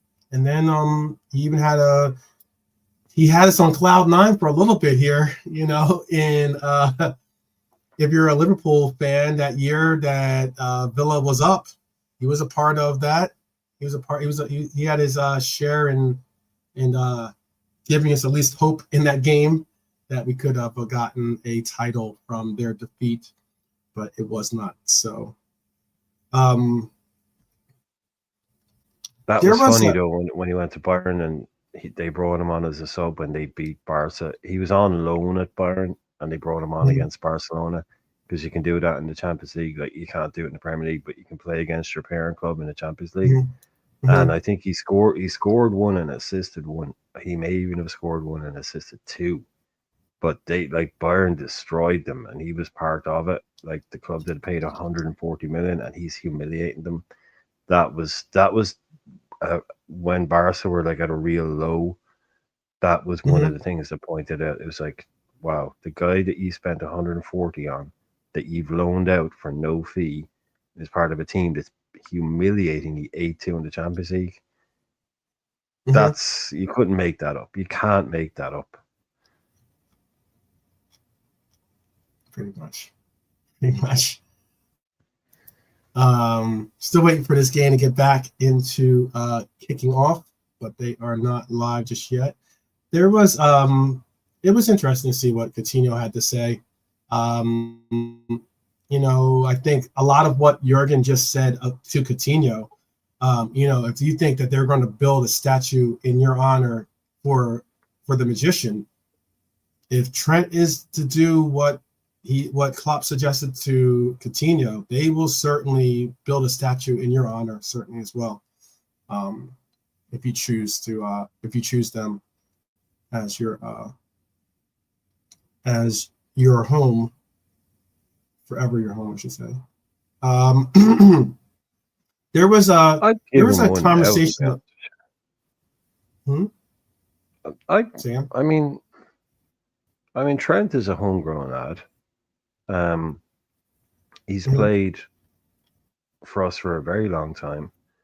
He's won everything there is to win, and he's been one of the best players in the world while doing it. I mean, I qualify. I think he qualifies for a statue. At this stage, I think he qualifies for a statue. If they're giving him out like that, I mean, if they're giving him out like that, yeah. I mean, if Coutinho was being, what more could Trent win in terms of things that he hasn't won? He can win more of things, but a local homegrown boy comes up through the youth ranks, win absolutely everything there is to win. I mean, even if he did go off and do something else, he deserves well, these days, it's probably like kind of a hologram that needs you when you go into the Access Stadium or something. Statues, we don't do them anymore. We've got like fake ones. What's House of Bones? I'm sorry. This all sounds like opinions, bro. Where are the facts, Law? Yeah, I know. Big up Hustle Bones. He's referencing my conversation yesterday. I got into a bit of a heated argument with Albert about a couple of different things. And yeah, he's saying don't make me call Albert in here. You can definitely please you can don't. call him if you like. I don't think Oh, please don't. we got into an argument because like it was interesting, like as in I think that some people sometimes they might have what I perceive as being an agenda, but they might have a perception of the things or of what they want to believe is real, and they'll allow for whatever they can or whatever bit of opinion that they have to impact their opinions. I try my best to state facts, but sometimes people don't want to hear facts. Factual Sounds like fun. things. What's that? Sounds like fun. Sounds like fun in the sun with Uncle Albert. Fun in know the this. sun. Yeah. Oh, yeah. It was bad. He was like he was Nilante like, thinks I can debate people. This guy would debate you about what color the wallpaper is, man. Seriously. Yeah. It got a little wild. Well, it's all love. It's all love. Look, we're all fans. I know we're all Reds. We're all Reds. The ultimate thing is we're all Reds. We all have the ability to. I think that like the way that we support the club is to each our own. If you support the club one way or the other, that's your prerogative. I think. Did I raise my voice? I actually didn't raise my voice. Actually, I was being yelled at. I was definitely being yelled at. But I did not raise my voice. I was trying to at my best to hold the demeanor I'm holding right now, actually, and that is just try to have a conversation. But I don't. It's one thing to have a conversation with someone, and then it's another thing when someone is saying things that aren't factual. That's just not where I'm not. Like as then you're not really able to have a conversation. Some people have those like, everyone has buttons, right? But some people's buttons are they're a lot more touch sensitive. Like some of those might you have to bash them.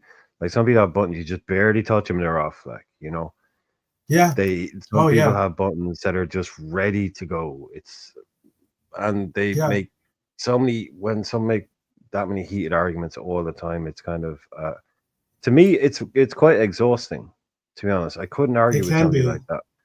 It can be, especially. But the thing is, well, and this has nothing to do with being any way that should be misconstrued. But people from different parts of the world have different ways of looking at things, and sometimes those things don't line up.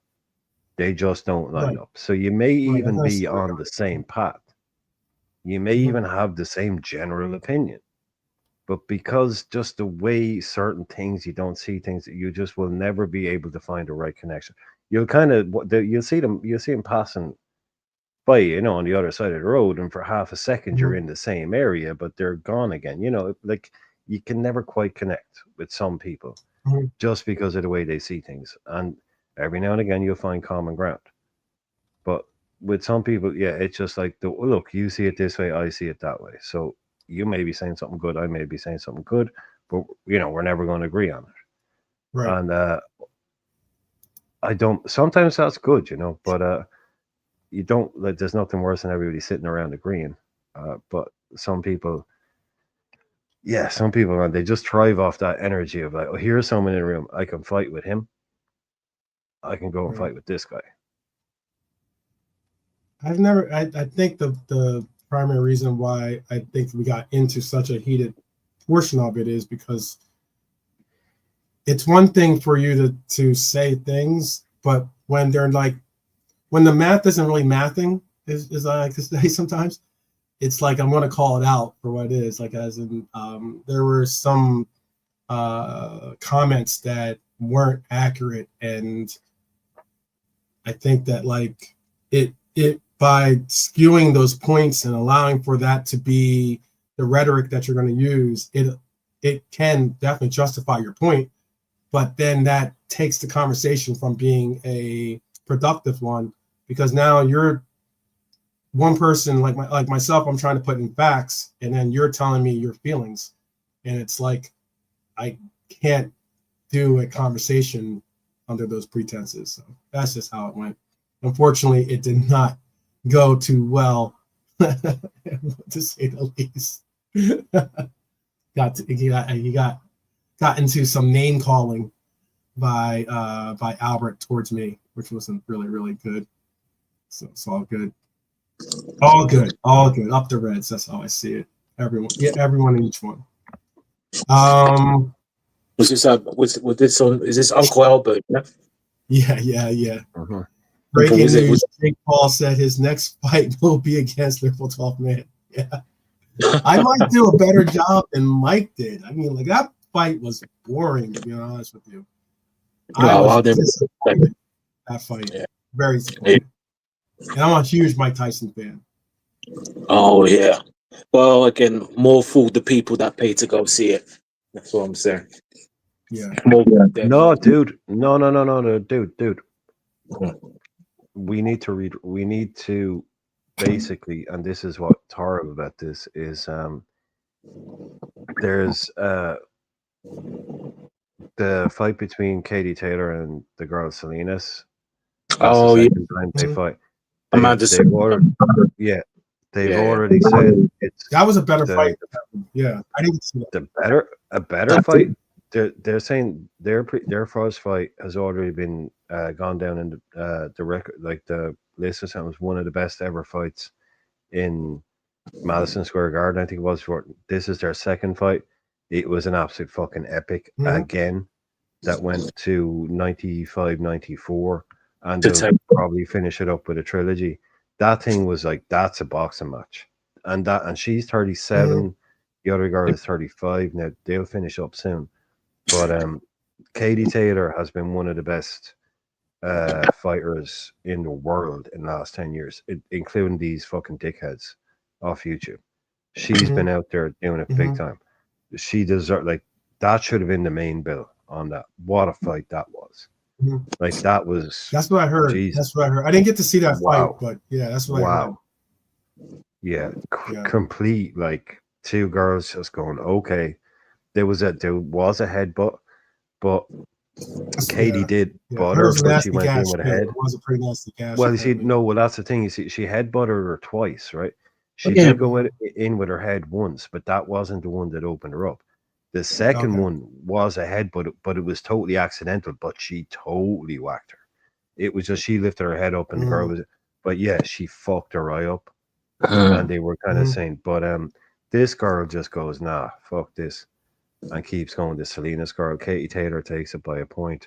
Seriously, if you ever get a chance to watch Katie Taylor fight, do it. She is spectacular, man. Oh wow! No, she's good. She's good. But again, with women's boxing, it's not the same. It's like 2-minute rounds, so you can't even. Yeah. No, but when it's better than the main event, this is what I mean. Like, it's better than Jake Paul. Oh, that's easy. Anyone can. It's the fact that Jake Paul is promotion. He's got a promotion company, etc. He's got a vehicle behind him. So unfortunately, but what they should do, what they did in the first fight, I remember seeing that they need to go off and then headline their own show again, like they did in the first fight. Yeah. No, that Netflix thing, and everyone was saying, like, there was so many people watching it that like there's whole Twitter feeds and Reddit things about Netflix buffering last night. Loads of people just basically couldn't watch it because it was just buffering and freezing all the time. I heard it dropped or something at one point. Oh, constantly, always buffering. People are having to log in and out of Netflix and restart it and all that shit because they just couldn't handle the amount of people who were watching it. They didn't think there was going to be that much. but Paul got like 30 million. Now that's kind of estimated and all that, but like 30 million just to do that. I mean, wow. Yeah. Wow. But we said it last night, if it was going to go like become a long fight, then Paul was going to win it, because Tyson's nearly 60. And did you see his knee was all strapped up? He could barely walk. Yeah, I mean, Even walking into the ring, he was like, he's fucking limping. Like, yeah. It's a long way from the good old days, isn't it? When he was the baddest man on the planet, and there was only one world wrestling heavyweight or one heavyweight boxing champion. That was it. It was just I don't think Jake Paul took it easy on Tyson. I think he was trying. I think he wanted to get, he wanted to get it was. Show. I don't think he was. I don't know necessarily. I think he was. If he could get a knockout, he would, or if he could have knocked him out or knocked him down, he would have tried. He would have taken it. I'm not sure, to be honest. Maybe I get what you're saying. I know some people think that the fix was in. I've said that too. So I mean, like you said, he's 58. He's got a kneecap. I mean, if you can't knock him out, but yeah, they came to some kind of agreement anyway, because he was getting in once, twice, and then he decided to box. But again, it's a sham. It's a sham anyway. But anyway, it's what it is, man. Mike made it. He's all right, and unfortunately, hopefully Netflix get a lot of hate, and they lose a lot of money over this. But they're not going to lose money on it. I'll tell you that. Yeah, well, but all I'm saying is more for anyone that actually paid to watch it online and go to the show. Because I think anyone could have predicted that. I'll tell you if I'm being predicted. Mike Tyson is a unique individual. He had an interview. I saw this interview. It's hilarious. It's so hilarious. Well, the young the little girl. Did you see that? Oh my God. Oh, my Lord. I was like, Mike, that's the little girl's like, oh, what do you have to say to some of us, young people that will get the first opportunity to see the living legend Mike Tyson in this bout? And he goes, I don't believe legacy. Believe in legacy. I believe that's just a ego-driven word. And he's like, what's it matter? You're gonna die, and everyone's gonna die, and I'm gonna die, and I'm like, yeah. This motivational speech has been brought to you by. I was like, jeez, man. In my 10-year-old girl's gonna be scarred. Yeah. Oh, he's 10 years interviewed Mike Tyson. Yeah. I know. I've never had anyone say that answer to me, but okay. Yeah. Swag, man. I'll tell you, man. And Mike Tyson hanging out with Uncle Albert, maybe, or something. A little bit too much. Was this about Uncle Albert? Was this on Beijing? Yeah. On Beijing. Yeah. Last night, was it? It was yesterday. Okay. It was just going to be interesting. You know how it gets. Friday night live show. The night show, yeah. Yeah, they do it now only once a month now, rather than once a week. And so I made it, and because I didn't have, the gig I had was a later gig, so I ended up being able to be free for to contribute. And I do like to help out my brethren as much as possible whenever I get the opportunity. So I took part in their conversation. We tackled various topics such as Robbo. We spoke on that. We spoke on what else did we speak on? We spoke on Robbo at length, pretty much. But it was just I basically was just saying how the gist of it all was primarily it's just interesting how so many people out there have amnesia when it comes to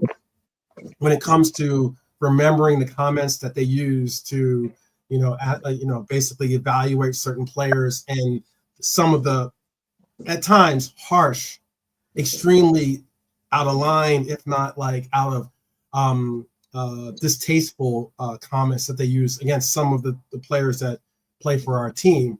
and like I just said how it's interesting how sometimes our own fan base, if you were to like, you know, like put on a blindfold and just be listening through headphones, you might think that they're rivals more so than actual supporters of the club. 100%.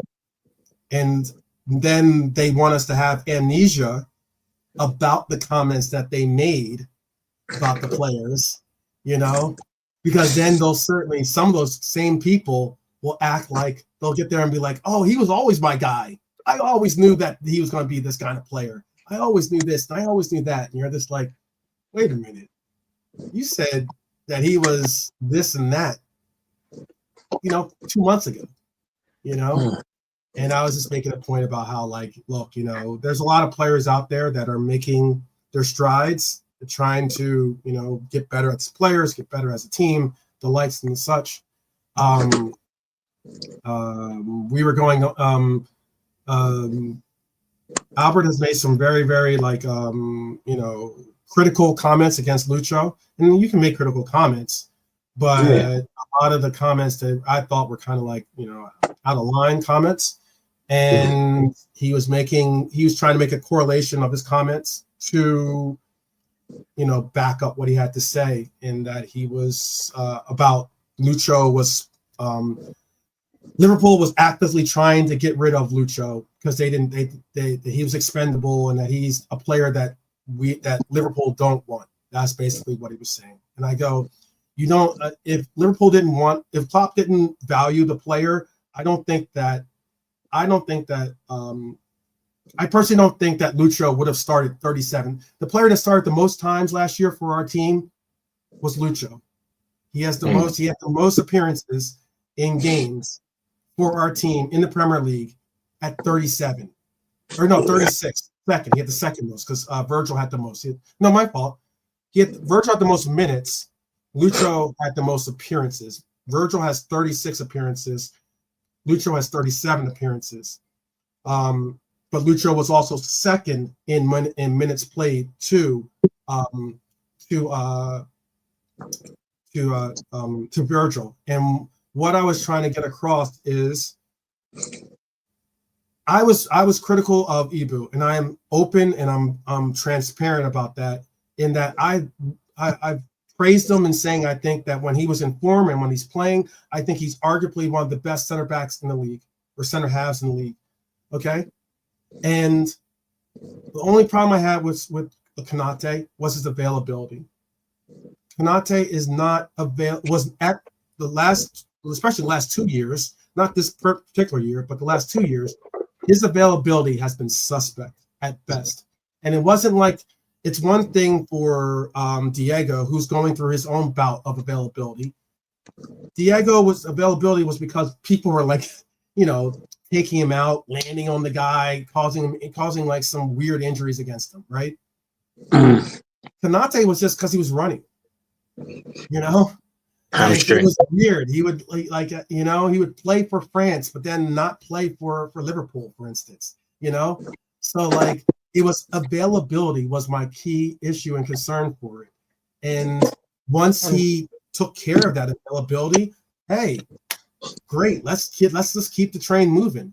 You know, like I've never said that he's a bad player. I've never said that he's not a player that's capable of great things. But all I said was his availability was suspect.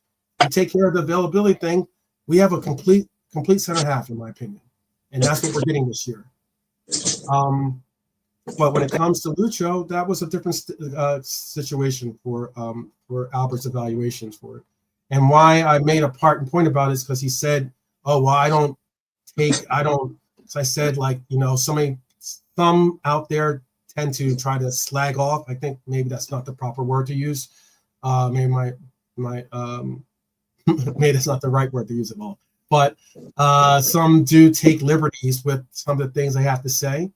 3-0. Dumfries has scored. That's right. Honesty.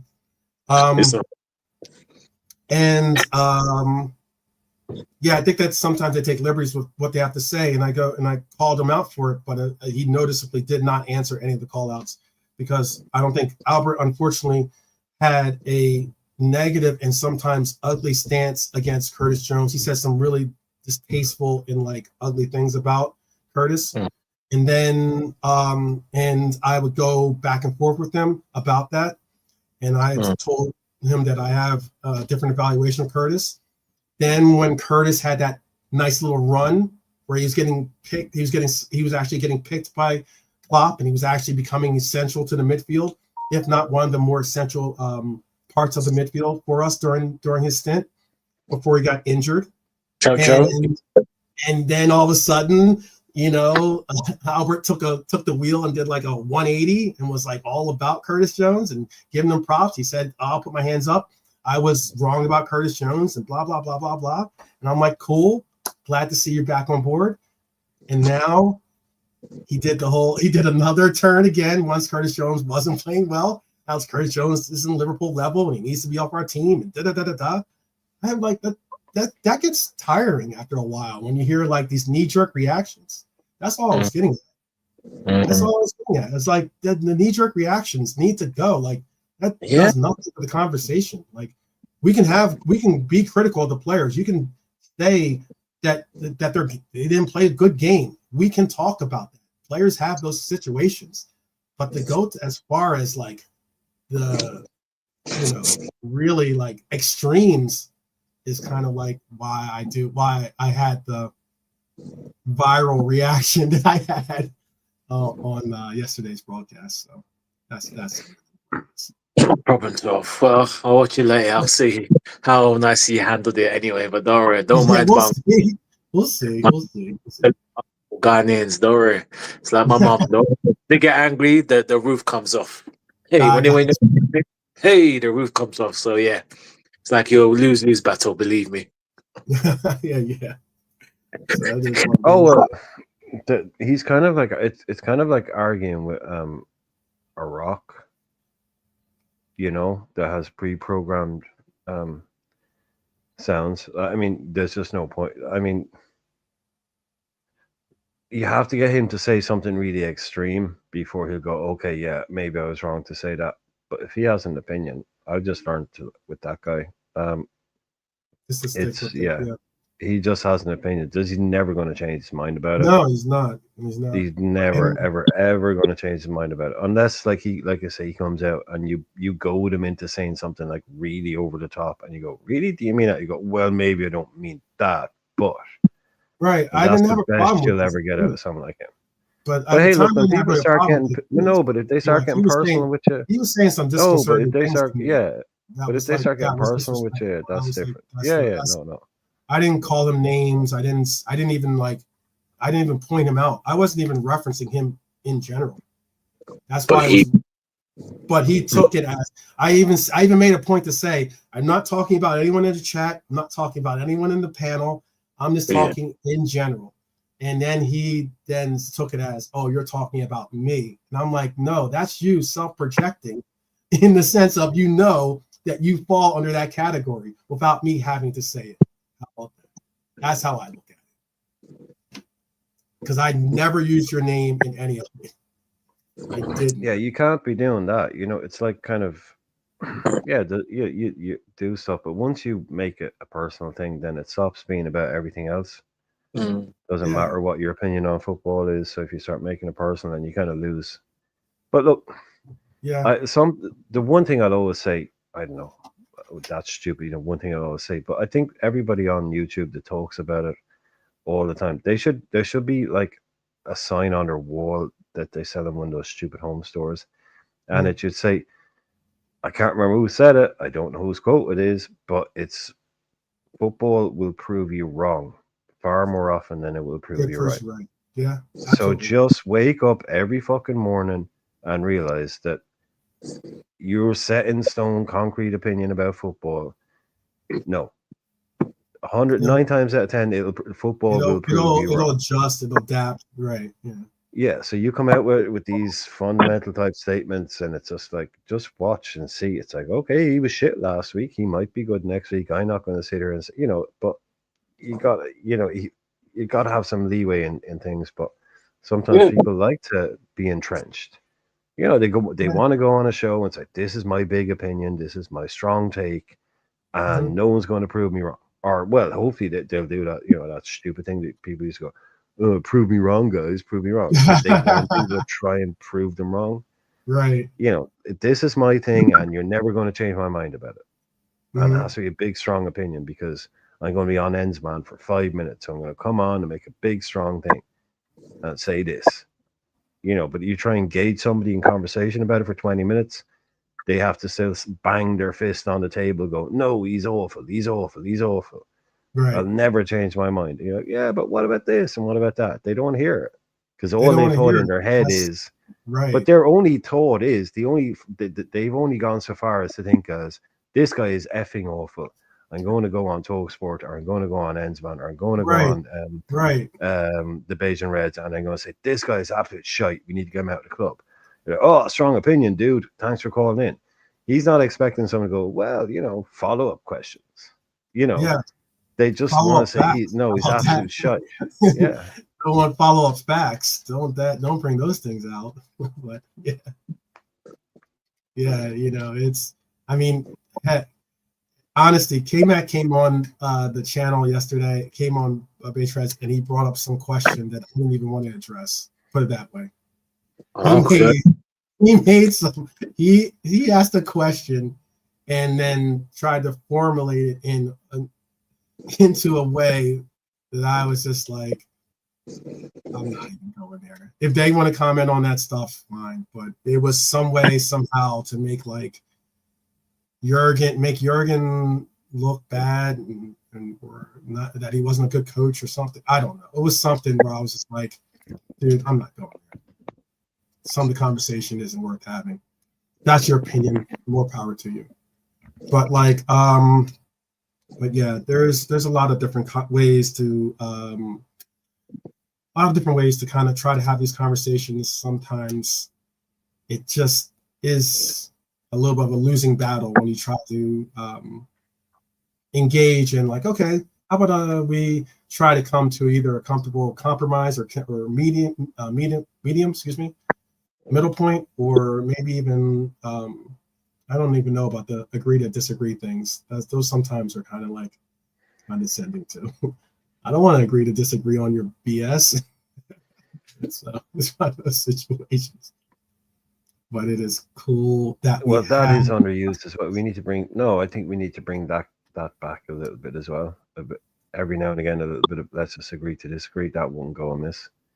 It would end some pretty interminable debates. I know that much.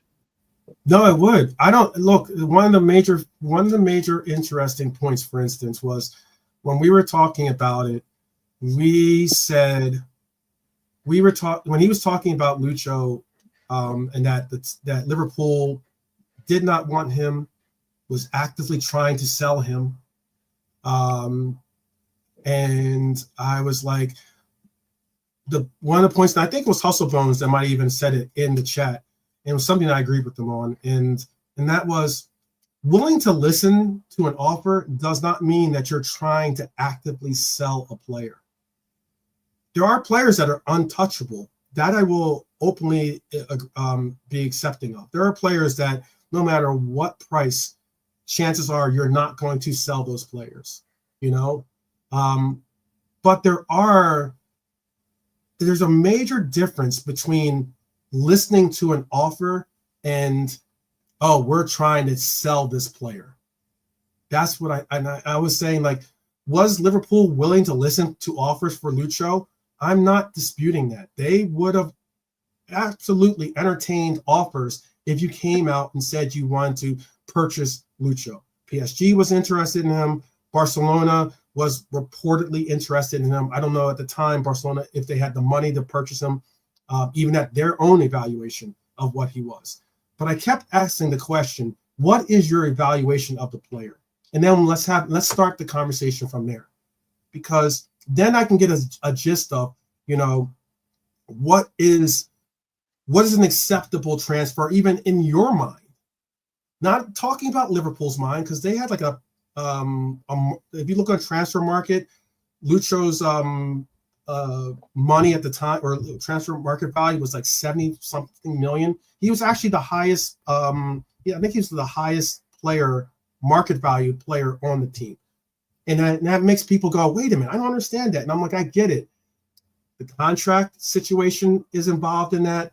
The actual that has some impact in the actual number that you're looking at. The age of the player has an impact on the market value of it all.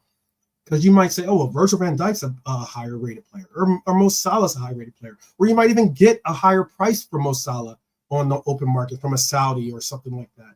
Yes, absolutely. But Virgil van Dijk and Mo Salah's market value is not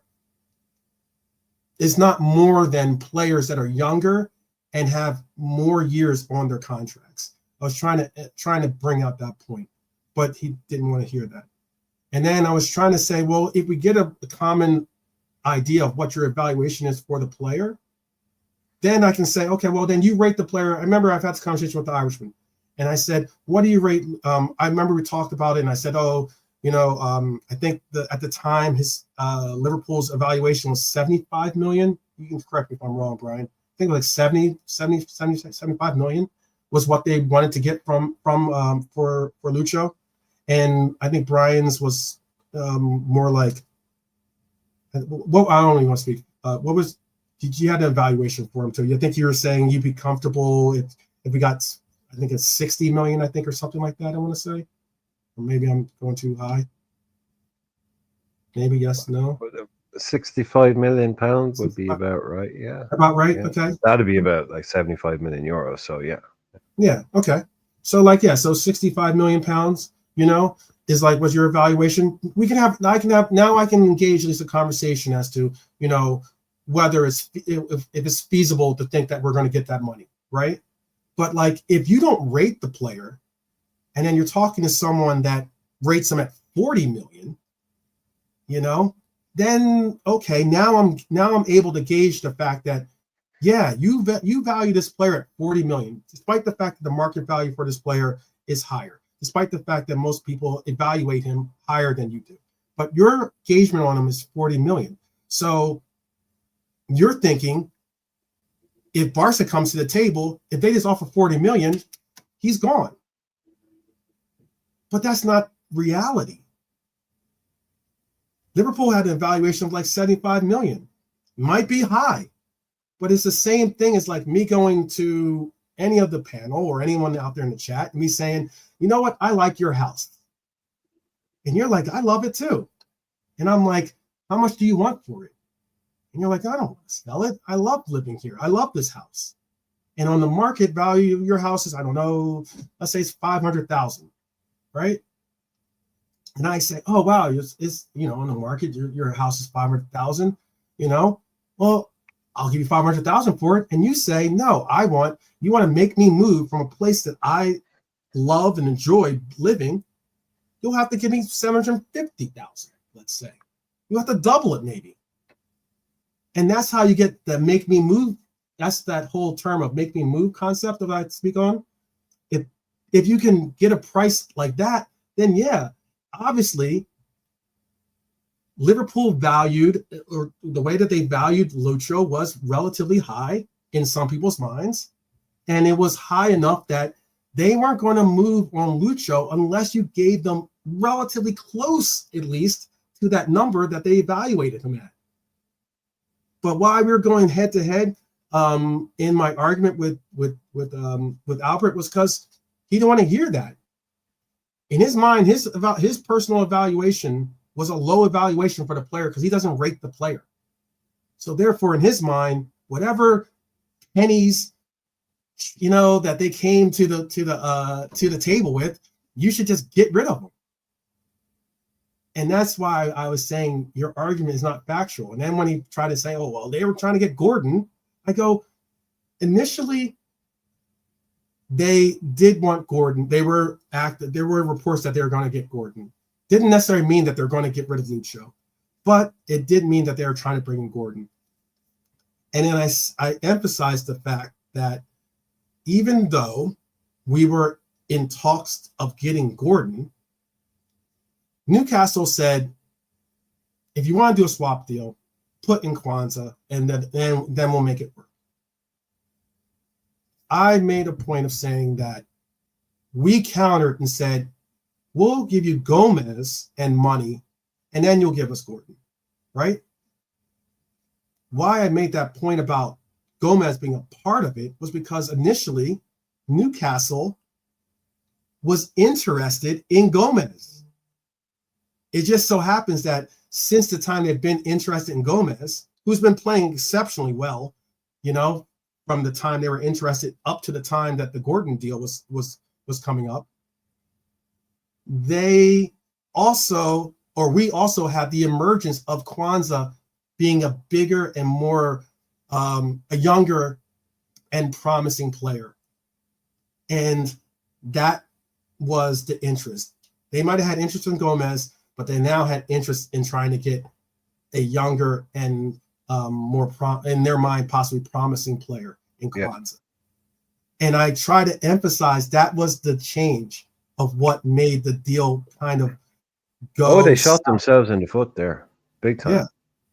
Oh, yeah. They were at the table and everybody was just about ready to go, yeah, we cool, you cool, I'm cool. And they're like, 1 second. What? And then they just go and ask for something totally unrealistic. It's like, no. Don't even, it's sort of like, we know we wanted the Gomez, but is there any chance we could get the Kwanzaa at the last minute? It's like, no, of course not. Don't even exactly. Why would you be so stupid as to ask for that at the last minute? No. Right.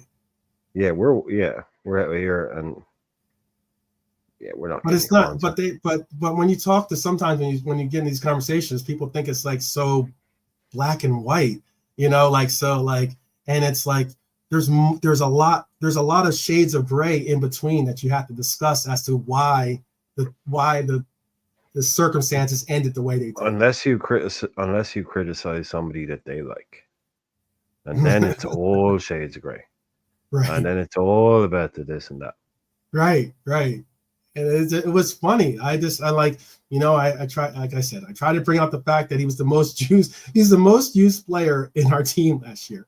He's one of the players that Arne Slot most notably said that is a key component to how we are going to go forward with our attack.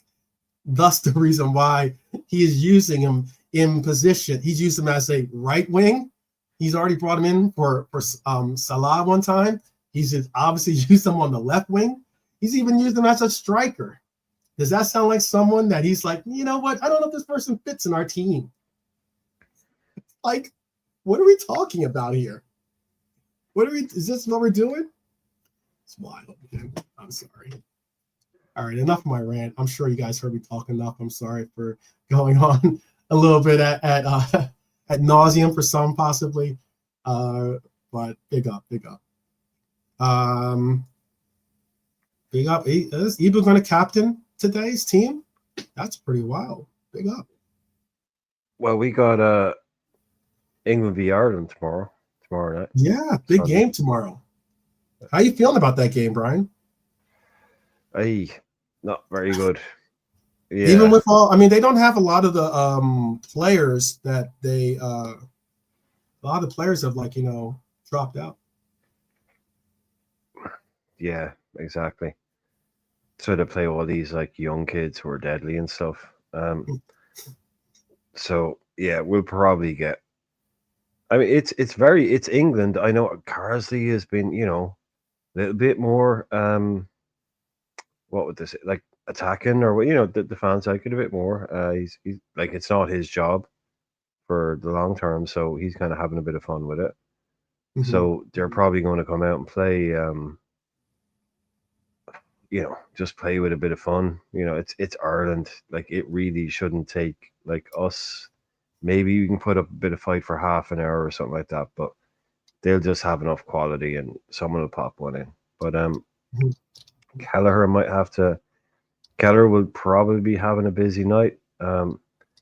If we can get a good performance, if we can get some momentum behind us, we can probably do something, but their quality should probably tell at the end of the day. But yeah, Kelleher will certainly have a busy night, I think. Okay, might have a busy night on his hands. Yeah. They got Pops. Yeah. Pops is back in the building. He's asking. He says at 12, is Mr. Locke? That's his affectionate name for Slot. Is Mr. Locke the man who decides who goes or stays? I don't want to. He is a head coach. I know that term has been used quite a bit lately. You know, he is the coach. I think that's a good question. Manager. Yeah. Go ahead. Answer. Go ahead. No, I think that's a really good question because this is something that very, very rarely gets brought up now in this new era of, you know, head coaches. No more managers anymore. You know, that's pretty much dying out. So he will be head coach, yeah, with a structure involved, and all these guys. That's what they like. They're used to that. You're a sporting director of football above them. We all talk about transfers in. We always talk about transfers in when it comes to the manager's player this, manager's player is that. I think a lot more of the decision-making process in terms of who's coming in would be on the club side. But I actually think that's a really thinking about it. I think the manager actually coming in might have a bit more say in who he wants to get rid of, in who he wants to sell, because I think they trust the manager to come back to them on the train. They trust themselves to say to an Arne Slot, "Oh my goodness, this guy out there, for nothing. He's really good. We should bring him in." And Arnie might like he said, we've done the business, we've done all the work on this guy. He's brilliant. He's someone we want you to bring in. He'll look at him and go, cool, I'm in agreement. But they will look to him to go, like Michael Edwards, Richard Hughes, they're not training these people every day, working with them every day. They will trust Arne Slot to come to them and go, look, I've worked with this guy. I would like to move him on. I think actually, the manager would actually get a little bit more in that scenario. If you know what I mean? If that makes sense. No, I think because they'll look at it. Well, you're the manager. You're on the pitch with him every day because that's where their structures work. They're like, don't tell me what to do with scouting, and I won't tell you what to do on the pitch. So if you come to me and tell you, I've been training this guy, it's just not working out, or so they'll go, okay, cool, okay, we'll take your word higher on that, as opposed to we'll take your word on, there's a guy that plays for Bologna, I want you to spend 100 million. Exactly. I don't think they go the whole Eric Ten Hag route in the sense of you know, where at least early in his years with Red Devils, where he was like, I rate this player, Anthony, despite the fact that maybe he wasn't analytically the person for the position for the team. You know, they still went with him. I think that what you said is spot on in that. I think that he has some say. I think actually Red Armchair supporter just brought it up. He says he inferred previously that he is involved in those conversations and takes part of it. And he goes, honestly says they take decisions together. Him and Richard Hughes and Edwards take about transfers. I think that it's not necessarily like that whole Brendan Rodgers committee, approach towards it per se, but I definitely think that they're not going to be like, who's this guy talking at the table here, like I get you the coach, but who's this guy talking at the table thing. I think that they do listen to what he has to say because he's the guy that has to deal with. But 12 man, 12. There's like I keep bringing this up time and time again. There's a quote from the guy who used to be basically not like the Michael Hughes, or it's not Michael Hughes, is it? It's Richard Hughes, yeah. Not the Richard Hughes at his Dutch club, but like one of the head of performances, like one of the chief scout type people. And he said, Arne always used to say to us, just keep finding me wingers, get me wingers. So that tells you like that he was kind of saying, what kind of player does he like? He sounded like Salah's and Diaz. So that's kind of the player he likes. It was kind of the point he was making. Mhm. But that just tells you, it's like he's a coach who's used to going to his scouting department and going, I need wingers. That's what I want. Go and get me Right. wingers. So Right. he's used to dealing in that structure. Right. It's not like he's not saying, go get me Dominik Szoboszlai, go get me Pedri. He's Right. saying, I need a left winger, a right winger. Go get me a list. We'll sit down, we'll talk about the 3 or 4, because you're not just going to come back with a dude, like an actual player. Mhm. They'll come back with a list and go, right, these 4, we can afford them, we can get them, they're available. Then work through that list. He goes, yeah, he's awesome, he's deadly, he's cool. We can get him, right, let's go for him first, and if we can't get him, we'll go for him second. But he's like, he's used to working in that structure where he says to people that he trusts, right, I Mhm. need a right winger, a left back, and a centre half. Go get him. The Mhm. list comes back, they sit around the table, they work through it, who's available, what can we do? They come to a consensus, bang, go get it done. That's modern football. That's how it works. And Right. Slot is obviously brought up in that. He's used to that. He doesn't want to wear the overcoat and manage absolutely every level of the club from top to the bottom. He's like, I'm the coach, man. It's hard enough just doing that. Get me good players. Let's go. Yeah. Honestly says he thinks example, if Arnie says I want a DM, they will look at the data and and find out which player it best fits. They will go and get what's the best option. So if he's saying I really need this to make it work, I really need this player, I need a DM, or I need a striker, or I need a left winger, like you were just saying earlier, they'll go out, they'll punch the numbers, and they'll say this is the best fit that for what we see as being a player. A lot of the times, like it's maybe and it's here's option B and C as well. right. Also, Right. yeah, and here's option B and C, because you won't always get your number one. So here's option B and C. But just quickly, there's a really good quote from Ian Graham. Ian Mhm. Graham, the guy that wrote the book. He Yeah. said one of the worst things that ever happened at Liverpool was somebody coined the phrase transfer committee, because Okay. he said what we were doing at Liverpool was exactly the same as what every club was doing. Right. There was nothing different to what we were doing Yep. to what everybody else was doing.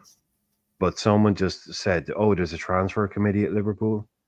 And he was just saying, well, that's just literally the guy. It's like Chelsea do it, Man City do it, it's literally what everyone does. But Mhm. apparently at Liverpool, there's a, in quotation marks, transfer committee. He said that was the worst thing that ever happened when they came in. Just that shows you that one media quote, that's all it takes. A snappy little quote in the media, and you're Mhm. targeting something. And apparently there was a transfer committee. He was just like, well, yeah, it's what all top clubs in Europe are doing right now. Right. Right. But they don't. Yeah. Most But people. but apparently it was a transfer committee. Right. Right. Yeah. Dom's standing over this corner kick from the right side, trying to get Hungary a Consolation goal. Yeah. And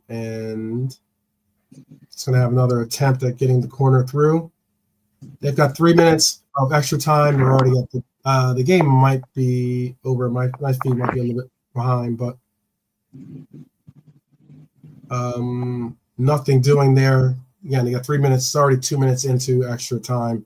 This game looks like it's going to end in a 4-0 win for the Netherlands. It looks like. I guess Dom is not calling home a goal on this one either. So, all good. All good. Oh boy. Oh boy. Ooh, 7-0 to the Germans. That is a hell of a 7-0 in that other game, the Bosnia game. Yeah, that one's really to be honest. It's not. Yeah.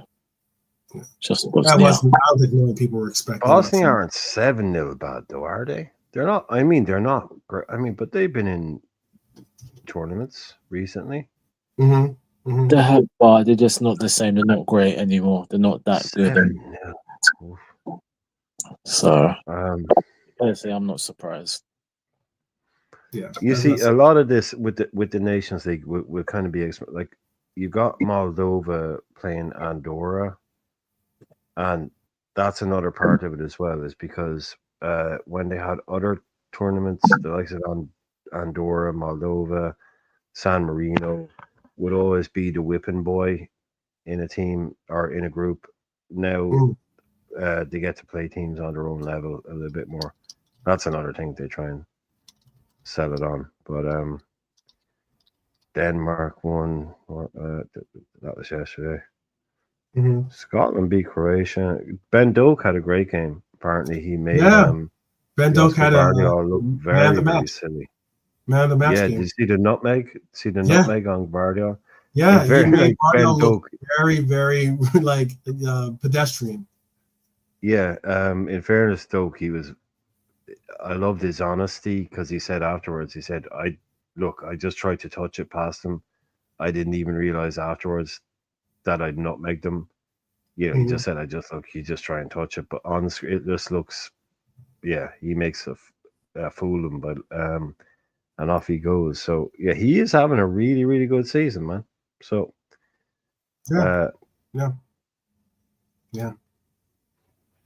Good to see. He's Good trying. to He's see. trying to win. He's trying to get in your good graces.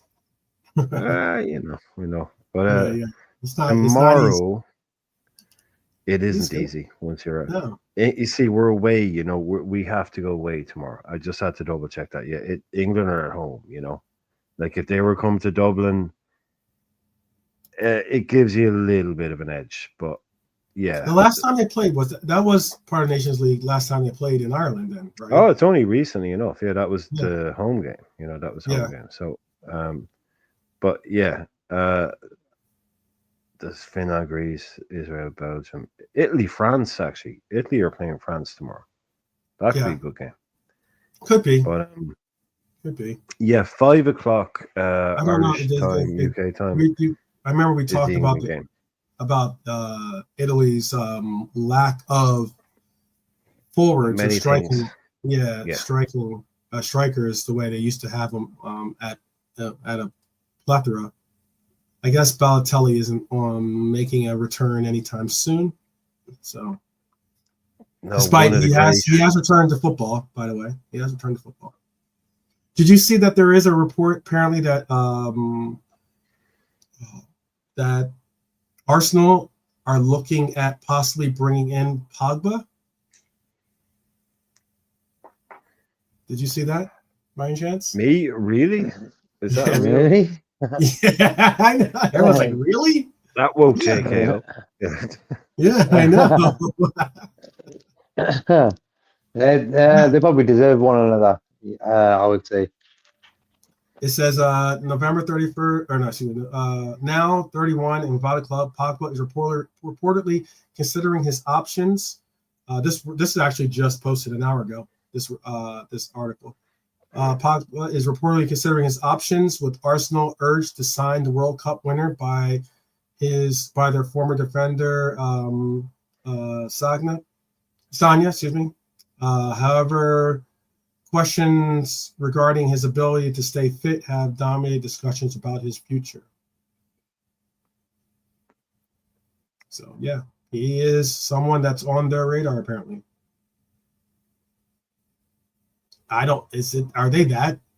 Is Arsenal that much of like free fall that they're considering bringing in a 31-year-old It'll be big news for them. who's been out of football for a hot It's like, minute? yeah, for me that'd be like a big news article for them for a few weeks to be in the limelight. You know, I think Pogba's like, he's like, does Pogba ever get old? He's like he's been on the scene for like decades. You know, Yeah. and he's still here. So it's weird. For me, he ruined his career coming back to United second time. Oh my God, Jeff. Mm-hmm. That would, yeah. Big mistake. The same could possibly be said for a certain CR7 as well. Oh yeah, for sure. He didn't actually Even though he was scoring goals. Enhance his he didn't necessarily enhance his legacy with the Red Devils, despite the fact that he went back there and he was their leading goal scorer, I believe. Exactly. Yeah. Yeah. 18, but again, it was a bit overhyped, the goal scoring, because he scored in bunches, that's all, against dead teams, really. But it made it look better than it was. I Oh, think it we sort was of disrespected the him. it was the 4 assist game. That was it.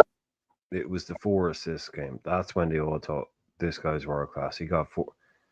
I can't remember. It was pretty early in his time back there, but sure, he left on a free, right? The second time. Oh, you're talking about Pogba? Yeah. Yeah, Pogba. when he went to Juve, when he went back. He left on a free both times, I thought. Yeah. So they cost him. He was the world's most expensive player when they bought him. Yeah. He left for a free, came back, pretty much did nothing. Cost him a record fee, and then left again. That guy is, his career. Now, you want to talk about shit that happens to you off the pitch? They could make 2 movies about this guy. So I'm actually kind of glad that he's back in football, because even if he did take like 4 years is a hell of a ban. I thought that was really, really that was a bit much. But he will come back. Yeah, someone will give him a gig. Someone will give him a contract. I can't see it being someone like Arsenal. By the way, that's not the only article, Pops. I know Pops is saying that's not an article that says that the Gunners are interested. He's saying that's a suggestion. I know, and I guess it's also because there's other articles that have been out there. There was also Emmanuel Petit, right? Petit. He's a former Arsenal defender. He was commenting and saying that he doesn't believe Arsenal have the guts to sign Paul Pogba. Almost kind of the guts. Oh wow, okay. Why would you need guts to sign Paul Pogba? Why would you need guts? Because he's a maverick. Weird. Oh, okay. Yeah, that's why. And he's been quite critical. He's one of the few who speaks his mind about the club. Mm-hmm. He was just calling their cojones, so to speak. Yeah, I mean, that guy fucked off to Chelsea, he went to Barcelona as soon as he, then goes back to Chelsea. Yeah. A huge gamble, Pops. I mean, someone like Pogba, you'd like to see him go and get like a 6-month loan contract somewhere. But like even then, you're talking about someone who's talk about a wasted career. Like, he looked amazing for France when they won the World Cup because there was a midfield built around him. Same in Juve. He had Pirlo behind him. He had Marquisio running the hard yards. He had Vidal running the hard yards. He basically had a free role all the time. And when you give a player with that much quality, then he's an incredibly gifted player. Hugely gifted player. But you ask him to actually be part of a team in the Premier League for a bad Man United side. Yeah. Oh, man, it's never going to work. Never going to work. Graham since said some really he was really he held no words back. Oh, well, Graham, yeah, Souness really did. Yeah, he did not hold any words back of his criticism of Pogba. No. Actually, but no, I think he kind of fed off. That became his little bête noire, as they call it. Yeah. I don't know. He said that Paul Pogba said that he wants to make a return. He's open to making a return to England, and that it'd be class to see him with something like Burnley or Sheffield United, wouldn't it? It'd just be brilliant. It'd just be so funny to see him I'll take a 6-month contract at like Portsmouth or something. Yeah, that would be poetic. It's a shame. I mean, he was a good player, I thought. I personally okay, inevitable question. Would you take him on a free transfer? No. Inevitable question. No, for me. Um, On a 1-year deal, on a free transfer, 50 grand a week. Only- That- only if we bring back Nabby to smack him in the face. No, just joking. Nabby owes No. him one. Solid Nabby nose. certainly owes him one. That was a horrible tackle. That I can't get that off my mind. That was a horrible tackle by Pogba. Took Nabby out of that game at that 5. It was the 5-0 game. But he just come on. It's just again the game's done his stride, and these things happen in it, and then it wasn't it just frustration, really. Yeah, I thought by that time they were playing. They're frustrated and they're playing. Sometimes you let your frustrations out by the Stevie reckless tackles. The Stevie one versus that's like the classic of the genre. Oh yeah. Oh, Stevie Gerrard comes on against United as a sub, gets sent off about 2 minutes later. Yeah. That's just, yeah. Thanks, Stevie. Quite. You made your point. Yeah, we were being reckless in that game, and that's the same game where flipping Carroll should have been sent off that dirty like against Nani. That oh god, yeah, I don't like Nani, but yeah, he really got away with one there. Yeah, that was reacting badly to being schooled up by them. Yeah. Oh wow. Honesty says 1,000% yes. Pogba, Rav, Mac 10 in that midfield.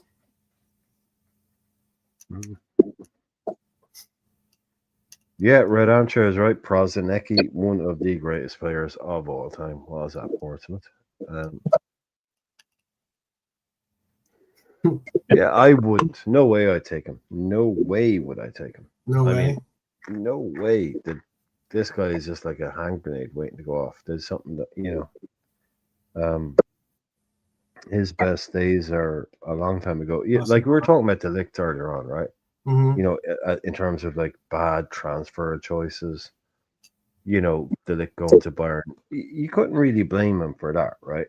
Mm-hmm. That's a big team. That's a big step up from Ajax, but you're not going to a Real Madrid or you're not going to England. Probably didn't realize that Bayern is probably just as crazy as all of those clubs. Mm-hmm. But that didn't work out. Okay, but the decision to then go to Juve, I thought was bad because the Italian league was a big step down at that point for him. But the decision of Pogba to go back to Man United has to be one of the worst over the last few years of all the big transfers. Like, it was clearly a team that was in the toilet. Like, Mm-hmm. How about that's right up there. Do you rate this player Facundo Buonanotte? Is that how you pronounce his last name? I might have. I don't know. The Brighton kid, Buonanotte, the kid at Brighton. He's very good. Yeah, the kid at Brighton. Yeah, he's a very good player. I don't ask if you say he's do playing. I rate He's him? actually he's at Leicester now on loan, I believe, right? Okay. Right. Okay.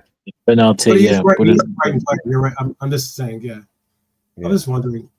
No, if you're asking me, do I rate him? I'm not saying I do or not, but I know he is very highly rated. I know that. Okay.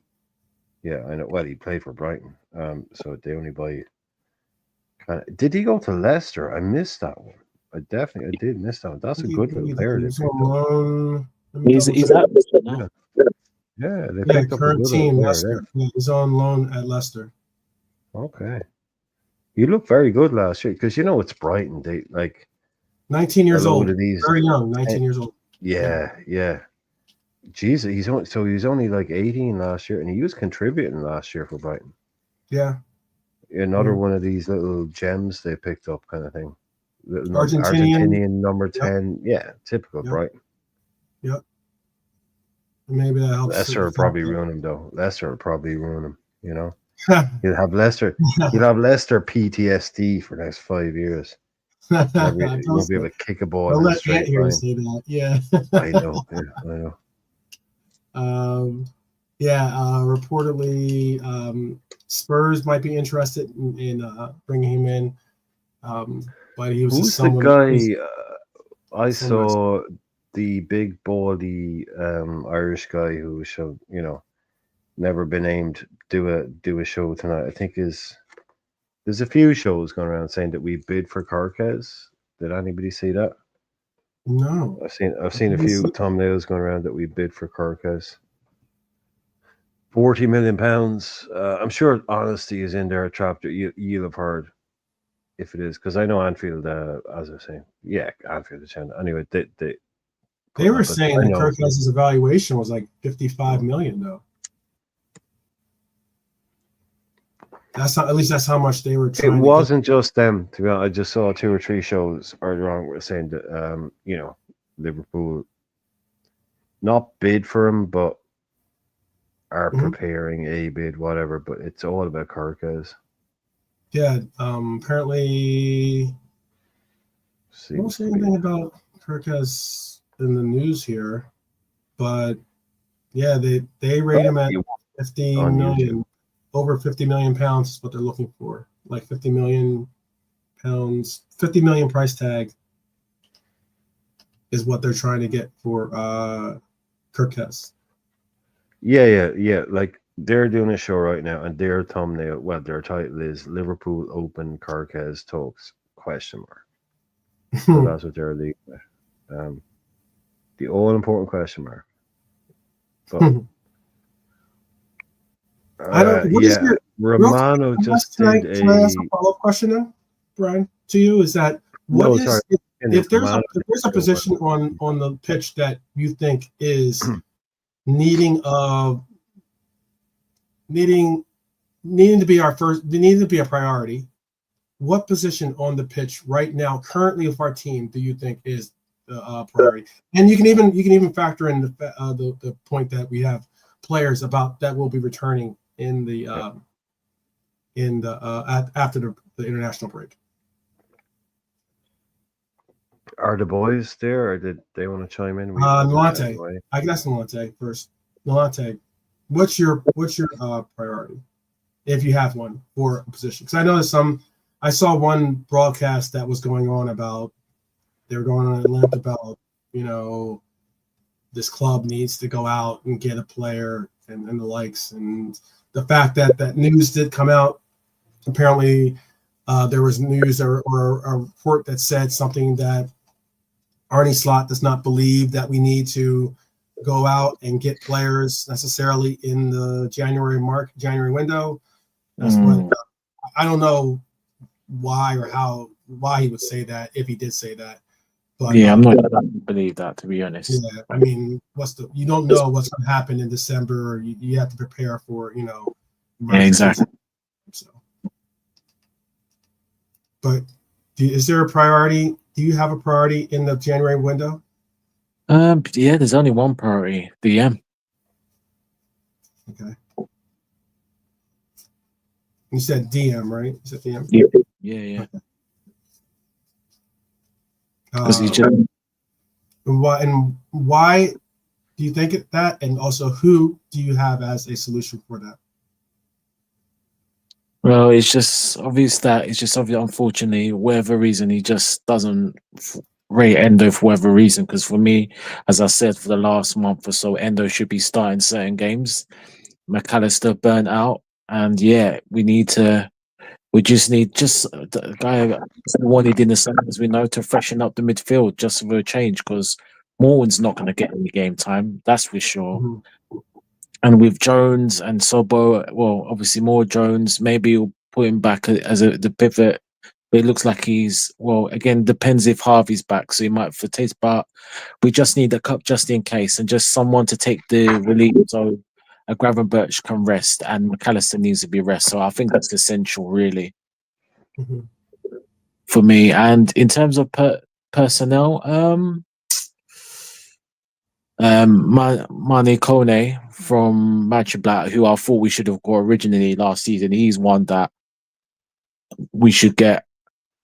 For me personally, should get him. No, you still like you. I know some people that are very high on Kone, and then all of a sudden, a lot of that talk ever since he's the that I think he got a knee injury, right? And then did. He Yeah. recovered, and he played in the Olympics. I think when he won the silver medal, France, he's recovering from that, so Okay. he's fine. So yeah, Okay. something. Yeah, for me, something along those lines, or that, or not that we'll do it, but we can make an inquiry about Kamara from Aston Villa. Okay. Or I noticed you didn't mention the name that Honesty brought up here. I think at least I don't think you said his name. Choo. Yeah, Many again. I'm just that's the obvious. I mean, we'll see if we get him.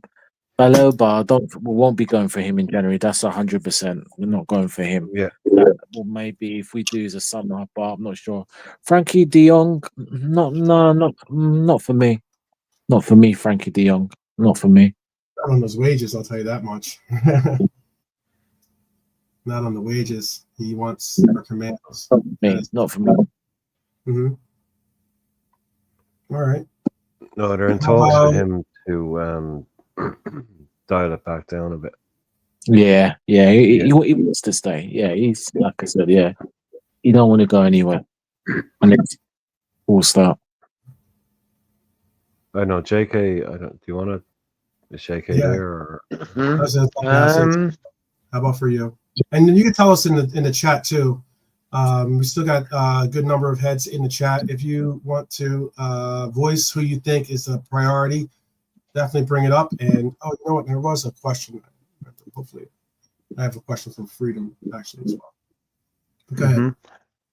You know, like for me, anything to do with Tukameni would have probably something to do with Trent Alexander-Arnold. You know, Mm-hmm. I always wanted him at Liverpool. That guy, I think he would have done a job for us. Kirkes, Bournemouth, he's looking better every week. I've seen him against Man City. I think he got 2 assists in that game at left back. But Don't tell for me, JK, don't tell people about him. Shh. Get it done quick under the radar before everyone finds out. No, he's a good player. But like at the end of the day, in the Premier League, as soon as you play one good game, the whole world knows.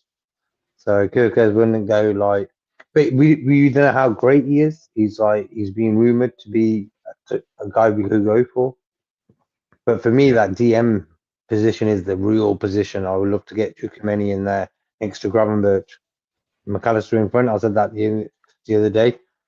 Them 3 in midfield. Mm-hmm. That's proper. But JK, just before you quickly, like honestly, was saying, Kirkes to LFC is a no-brainer. Arne Slot gave him his debut at AZ Alkmaar when we got him from AZ. Also, Richard Hughes bought him got him tomorrow. But yeah, but like Arne Slot gave Kirkes his debut for Alkmaar, so he absolutely knows the player. Right. He absolutely knows 100% everything about this player.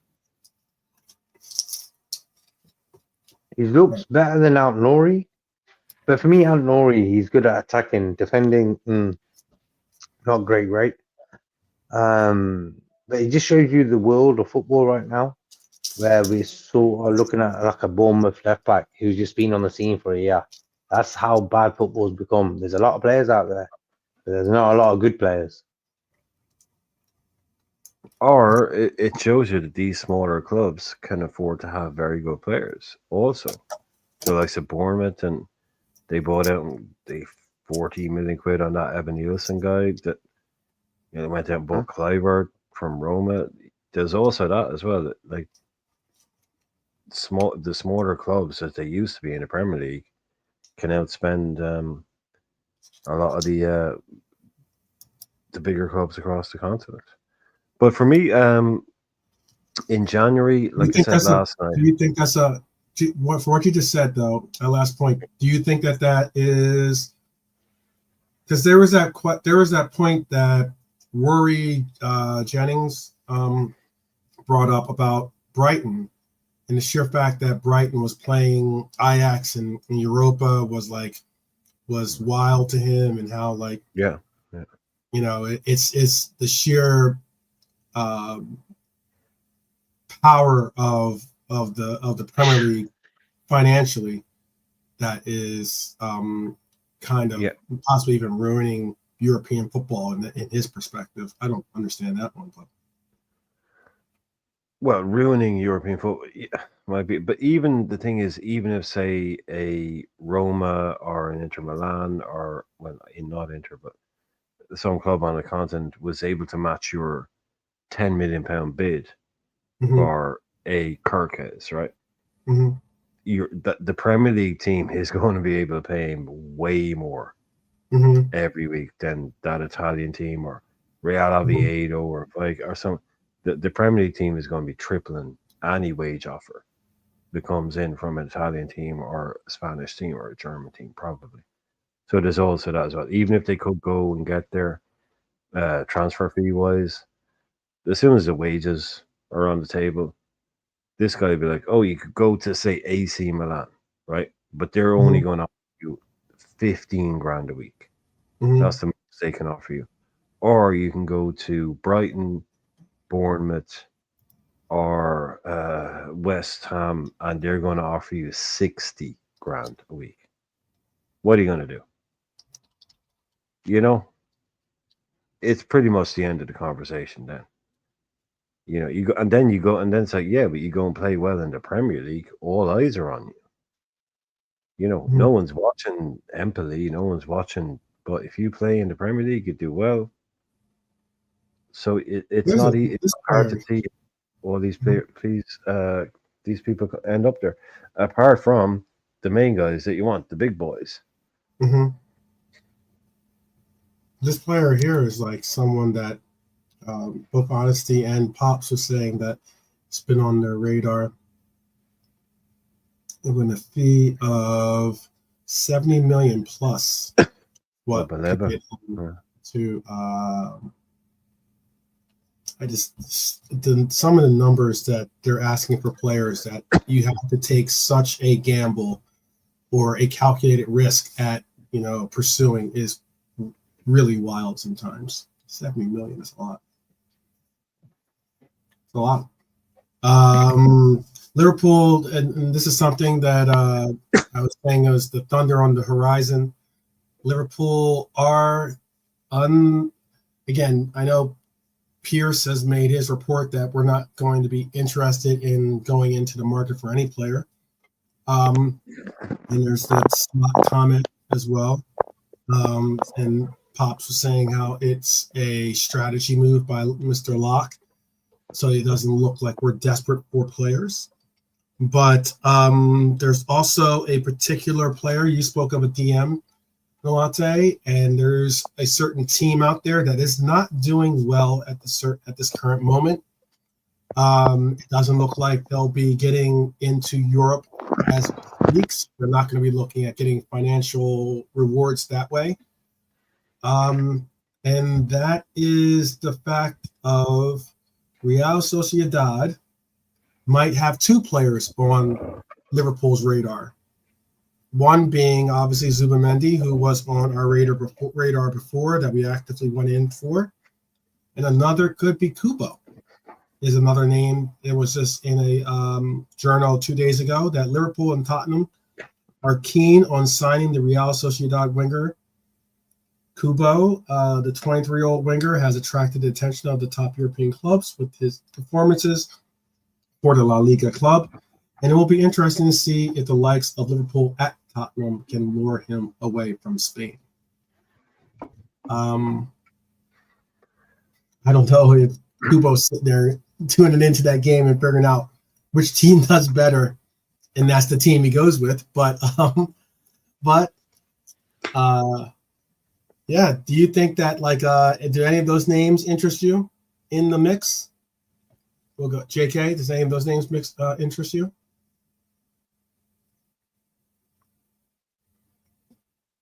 No, maybe not. Okay. How about?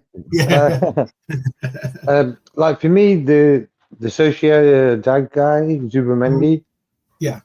I think he scored the other day again in the international. Who did they play? But I'm sure he scored the other day as well for Spain. He's a good little player. At the end of the day, only he knows why he never came. Like wages wise, yeah. In as a starter automatically, or Can you say that again, sorry, bro? You think he slots in as a starter? So if you were to bring Zubimendi in, does he start, and does that make you maybe put Maka in the 10, or does that, or do you think that Maka stays? Yeah, Mac in the 10 for me. Always, I always wanted Mac in the 10. But if I'm gonna pick a player out of Zubimendi and Tchouaméni, I probably might go for Tchouaméni more. Yeah, But Zubimendi is more of an all-round sort of player. Like he's a footballer. But Tchouaméni is a bit more of a runner, get the ball and pass it on. But I just feel I like to see Tchouaméni next to Gravenberch with McAllister in front of him. That'd be a top midfield. That would be. Agreed. Okay. Nice balance to it. Yeah. Mm-hmm. I fact is McAllister gives it with the football knowledge. McAllister isn't a fast guy, but football wise in his brain is really good. Do you Mac in the 10 makes up for his lack of pace. You know, you take exactly. Yeah. But would you? But again, with what we've seen, Cujo and especially what I was speaking on Dom having to do for the team, do you think that Maka would be able to hold that role of the 10 for us the same way that they do? Oh, yeah. You think so? Okay. Oh, Mac could be our best number 10. I think right now Mac could be our best. That's his natural position for me. I think that's where he looked his best for Brighton. He was incredibly impressive. But I mean, well, I'm just saying with our interpretation. Of course, with the caveat. But we're not entirely sure what that is future-wise because he's working with another man's tools at the moment. So I just know it isn't. Does Zubi walk into our team? I don't know, but I would answer the question, the other one, in January. What I would do, like I said last night, if we're in a position where we are right now in January, i.e., 5 points clear, I would look at our defense and go, right, I've got VVD, I've got Ibu, I've got Kwanzaa, I've got Gomez, I'm sorted. I've got Endo, I've got Grav, I've got Jones, I've got Morton, I've got Dom. I'm right, okay. I can deal with that. I'm adding goals. I'm going out there and going, we got a 5-point lead, we got 6 months to go. Manchester City are having a horrible year. I'm going out there and I'm getting a number 9. I'm getting a Marmouche.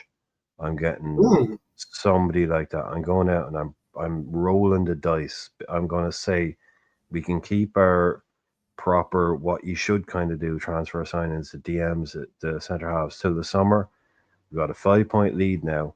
There's a league there to be won. I'd be rolling the dice and going in and bringing in an attacker. Like I say, like a Marmouche or someone who's on fire right now, or whoever you want to, whatever name you want to throw at it. I would be taking I would be seizing the opportunity that we may not get again this easily.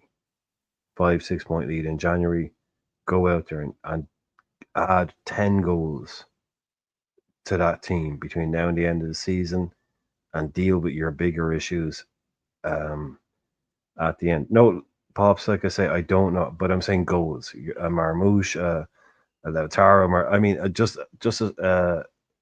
goals, an attacker, someone to just go and shake it up. Like I was saying to 12 last night, Pops, back in the day, you would see these guys and they'd be doing really, really well in the league and you might be just behind them. And then in January, what would they do? They'd go out and just buy someone, or even before they just go out and buy someone. They go, oh, come on. They were already really good. And now they just gone out and bought this guy. One of those signings that just hammers home that nail that we are going for this. We are absolutely going for this. Then sort out our foundational problems, centre half, DM in the summer. But if we're, like I said, if we're 10 points behind, go and do a DM, go and do something like that. But if we're in a title race and it's there to be just hammered home, go and add goals to it. Put the money down, make it happen. Yeah, I know that. Okay, so you're saying with for Carlos at Brighton, his current market value is £17.4 million. I'm certain that they're probably going to look for it. He's a midfielder, 20-year-old. a Cameroonian, but he is someone that's probably going to have to be a prem tax circumstance if you're trying to bring him in. And plus, whatever Brighton does not, if you talk about playing hardball, Brighton does not allow for their assets to go cheap. So, yeah, it would be probably a pretty expensive player to get if you're looking at him as being a player to bring in. He's not necessarily, I don't know if he's the goal bringer that you're speaking of, but I just asked those questions primarily because what do you have to, I can't think of how to properly put it, like what you might see, for instance, with the Victor guy in Portugal, who's absolutely, tearing up Bane style the Portuguese league, but it's also because he plays in a system that properly feeds his Bane appetite to score goals. Well, 65 and 67. Yeah.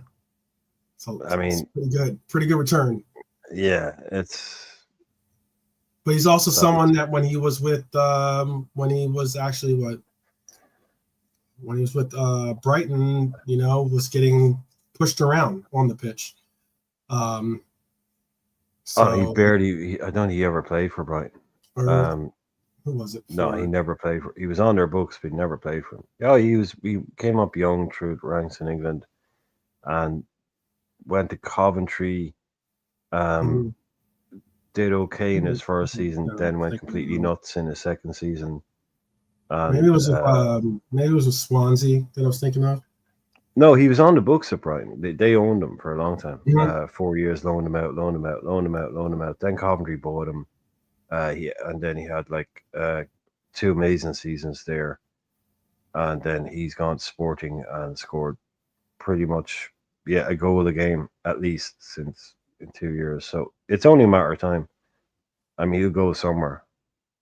Well, he'll definitely go somewhere. I'm just asking, like, whether it's like, whether it's a situation where, like, you bring in a player, like, let's say you were to bring in a Victor Gorkas, right? Does he produce the same goal output for this That's team? The thing you don't know. You definitely don't know. But I'm just asking, like, would he? Well, Darwin didn't. Darwin scored 26 in Portugal. Came here and scored 6, something like that in his first season in the Premier League. 6 or 8. So he didn't do it. Other people have come and done it. I mean, he's done it in England in the Championship. It's hell of a gamble, but I mean, you can't. Like, I suppose you could, but those are elite numbers. They're just elite numbers. But it's in Portugal. He's doing it in Europe as well. But do you want your club to go out and spend 75 million on him? He had 9 goals, by the way. I know what you mean. 9? Yeah, but you know what I'm saying. He didn't do it as Portugal, though. Yeah, it's good. See, it's shave a bit his off first season here, that's normal. Darwin had 9 goals. No, it's normal. If you scored 30 in Portugal, you wouldn't expect him to score 30 in the Premier League. You'd say, you're going to shave a bit off for your, Portugal is different. But look, someone's going to take a punt on him. And he might work, he might not. But I don't know what the people think. He's a new name on the scene, really. I don't know what people want him, because no one's really seen enough of him to know. No, I don't think anyone really follows the Portuguese league the way some people make it as if they do. I'm just asking because, like, I know that we all want these players in this life. Similar to Haaland. He's partly like an old school number 9 type. He's not that complicated player. I'm just asking because then you would have to change up you could honestly say City changed up their system somewhat to be more accommodating to Haaland, as opposed to having Haaland change up his type of play to accommodate. They totally changed for him. Yeah. I don't know if slot would Oh, bring I don't know him if he's the guy for Liverpool. Oh yeah, I was just throwing names. I didn't want to just keep saying Marmouche basically, so I Okay. got a bit stuck for names. So I think Marmouche literally- would try to adjust his game. yeah, but I to mean, I was just trying to think of being a like part of random Liverpool. Yeah. players. I wasn't saying we should buy this guy, Got you. but I mean, I was just I kind of had a bit of a mental block, and I just went to Gorkas. Mhm. So yeah, I was just trying to throw a few players. And Lautaro Martinez, we're not getting him in January, obviously. Like, Yeah, come on. Yeah. oh, go out and get Lautaro in January. Okay. Yeah, just let's go do and that. Yeah, I'd be on that's board gonna for that. I'd definitely be on that's board. gonna I rate him. happen. Oh man, he's so made for England. He could take the rough. Why do you think he hasn't gotten a move to England then? He's playing for Inter Milan. He fucking loves it. He's fallen in love with Inter Milan. He absolutely has. And why wouldn't you? You know, he's won everything there, and they love him there. I could see him staying there for a while. Okay. But just asking. Yeah. Yeah, no, it is a funny one because he's good enough. He gets a lot of like people saying, "Oh, he's this and he's that." I see him get a lot of well, I suppose it's lack of like people talk about footballers all the time. Nobody talks about him. And when you look at the goals that he scored, like the number of goals he scored over, say, 4 or 5 years, he's right up there with most people, but nobody ever really talks about him. Maybe he's in the shadow of Messi, at Argentina, and then, yeah, like you said, he's never played in England, he's never played in Spain. So yeah, I think that's probably a lot of it. If he played for Chelsea or something, he'd probably be a lot higher profile. But I think he'd do really, really well in England.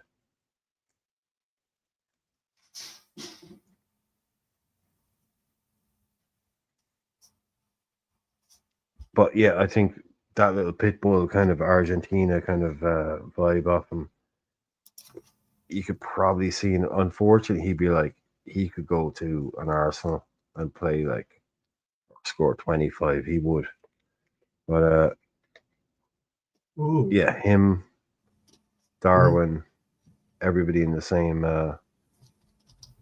building. That'd be nice. You can never have enough South American flair up front. You can never have enough. Yeah, I was just responding to. We're going to be ending the episode segment here, but I was just responding to. That's wild. Honestly, he's reporting that Virgil van Dijk said it was scary to see what happened to Adams Szoboszlai. I asked Szoboszlai if this happened to him before, and he told me that it happened before.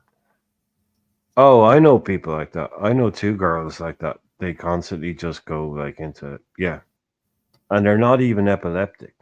I know, like, well, one of them is, but yeah, there are people like that just kind of they have that shit. It's weird, but like I said, you're so lucky to be like some of the world's best paid doctors surrounding you. Yeah. It's just like, yeah, you're instantly like in a bed in one of the best Amsterdam hospitals. Yeah, that's nice, man. That's you're lucky. Yeah. There's a video, or I saw this little clip of a guy was delivering a package or something to the house, and the little kid goes to the gate to get the package, and he's like, can you come in and help my mommy out? And he's like, is everything okay? He's like, yeah, but she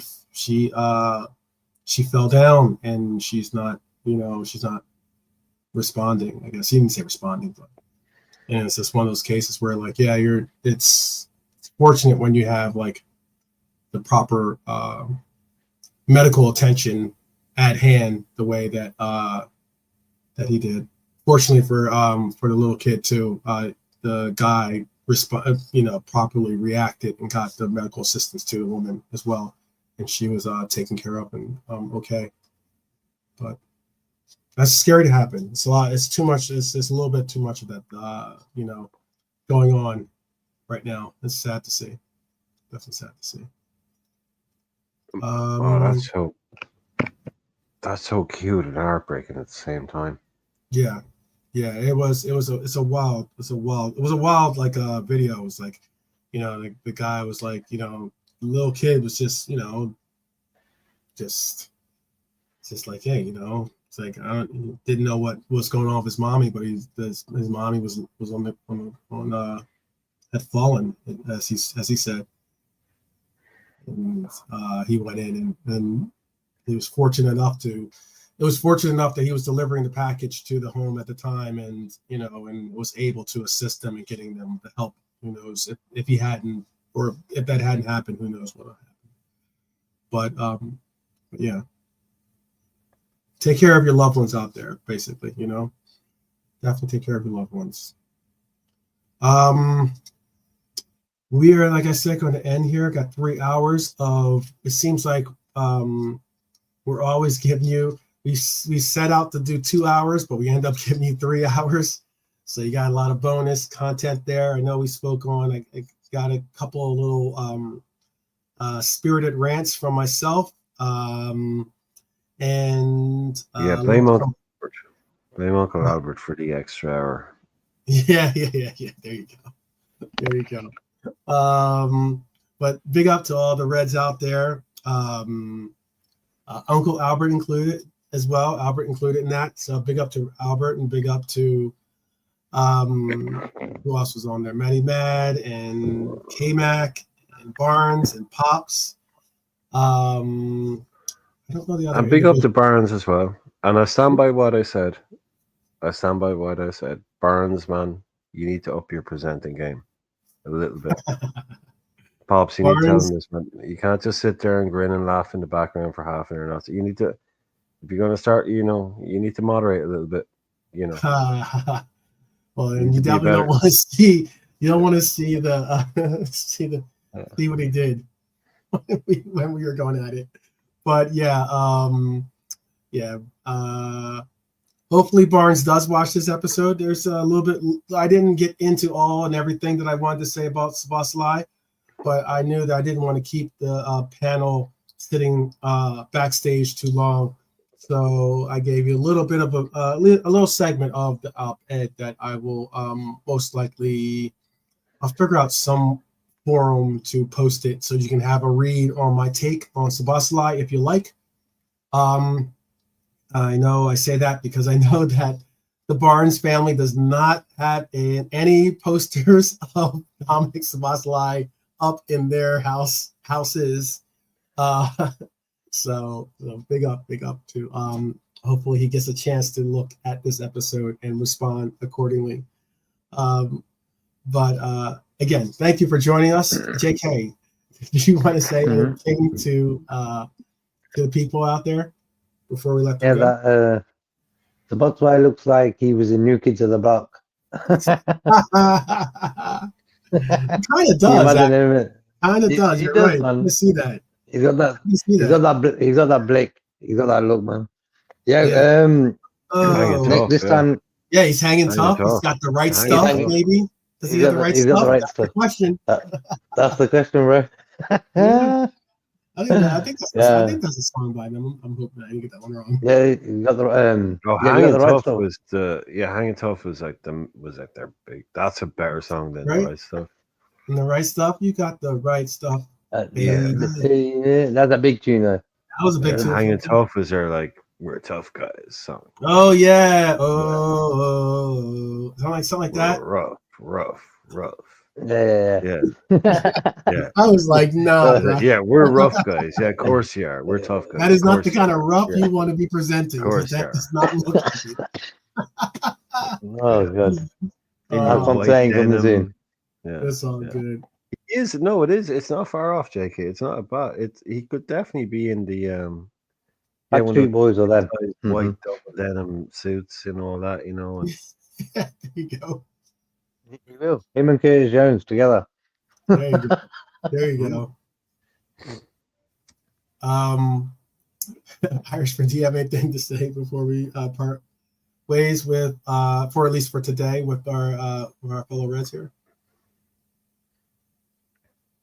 No, just the usual. Thanks to everybody who was in tonight. It's been a long one, so there was loads of people in earlier on that aren't here Mhm. now. So Mhm. thanks to all those people. But the usual people. But yeah, just the usual thing. Thanks for being here, and see you again. Tomorrow night. Are we? Yeah. Yeah, tomorrow night. Yeah, okay. So yeah, see you again tomorrow night. Yeah. And Nalante, are you with us? Give your final say. Well, ladies and gentlemen, it's been a great one. And I'd Buckle just up. like to I'm here for a landing. indeed. The smoothest landing on YouTube. There you go. Listen, the guys are being modest. It's all right. Backstage, you don't know what we talk about. Don't worry. They're being nice. Just being nice for now. Well, ladies and gentlemen, I'd just like to say, as the once famous rapper R.I.P. Tim quote, it was all a dream. I used to read Liverpool magazine, Owen Fowler, then Salah, I pub it in the magazine. But we move. I'll leave it as that. And ladies and gentlemen, boys and girls, so just again, many thanks to you all this evening, morning, wherever part of the world, wherever part of the time. And big up on behalf of all the Uncle Alberts and K-Max of the world. We welcome you, whether you shout, have the so-called classified information inside. Welcome. We've all got opinions, haven't we? Don't we? Or to the Don Hassans who call Liverpool players a certain something, but it's fine. Don't worry. Ooh. We've all, I mean, like I said, does ever get clips up? I'm more than happy to come and discuss this with you. Oh, all love, of course. Ladies and gentlemen, thanks to the most of the host, 12th man, the man in Arizona, the fine Irishman, Brian. Catch you if you can. Not like Peter Pan, of course. And to the man, the legend, JK. If he's silent on the line, he's making some contacts. He's making some classified information about the club coming through. So if he's silent, don't worry. JK, the man in the know-how in the German counterparts. And on that note, ladies and gentlemen, boys and girls, be safe. Look after one another. Arrivederci. Au revoir.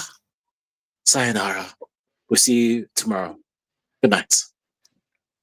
That's right. That's right. Get that lazy Definitely, gravy going on. That's right. That's right. Big up to each and every one of you. I hope that you join us for tomorrow's show. We're gonna bring something good for you tomorrow. So hopefully you're a part of that. And if anything, I hope that your day turns out to be a great day, especially if you're a Red out there. I hope it's a fantastic day for you, or evening for you, or morning for you.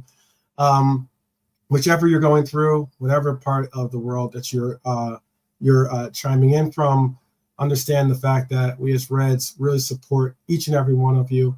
And I hope that you show the support towards us as well by sharing, commenting, hitting the like button, doing all the little things that really do matter, the intangibles that I spoke of earlier that are so important to all of this. And we appreciate each and every one of you. So until tomorrow, I say up the Reds and peace.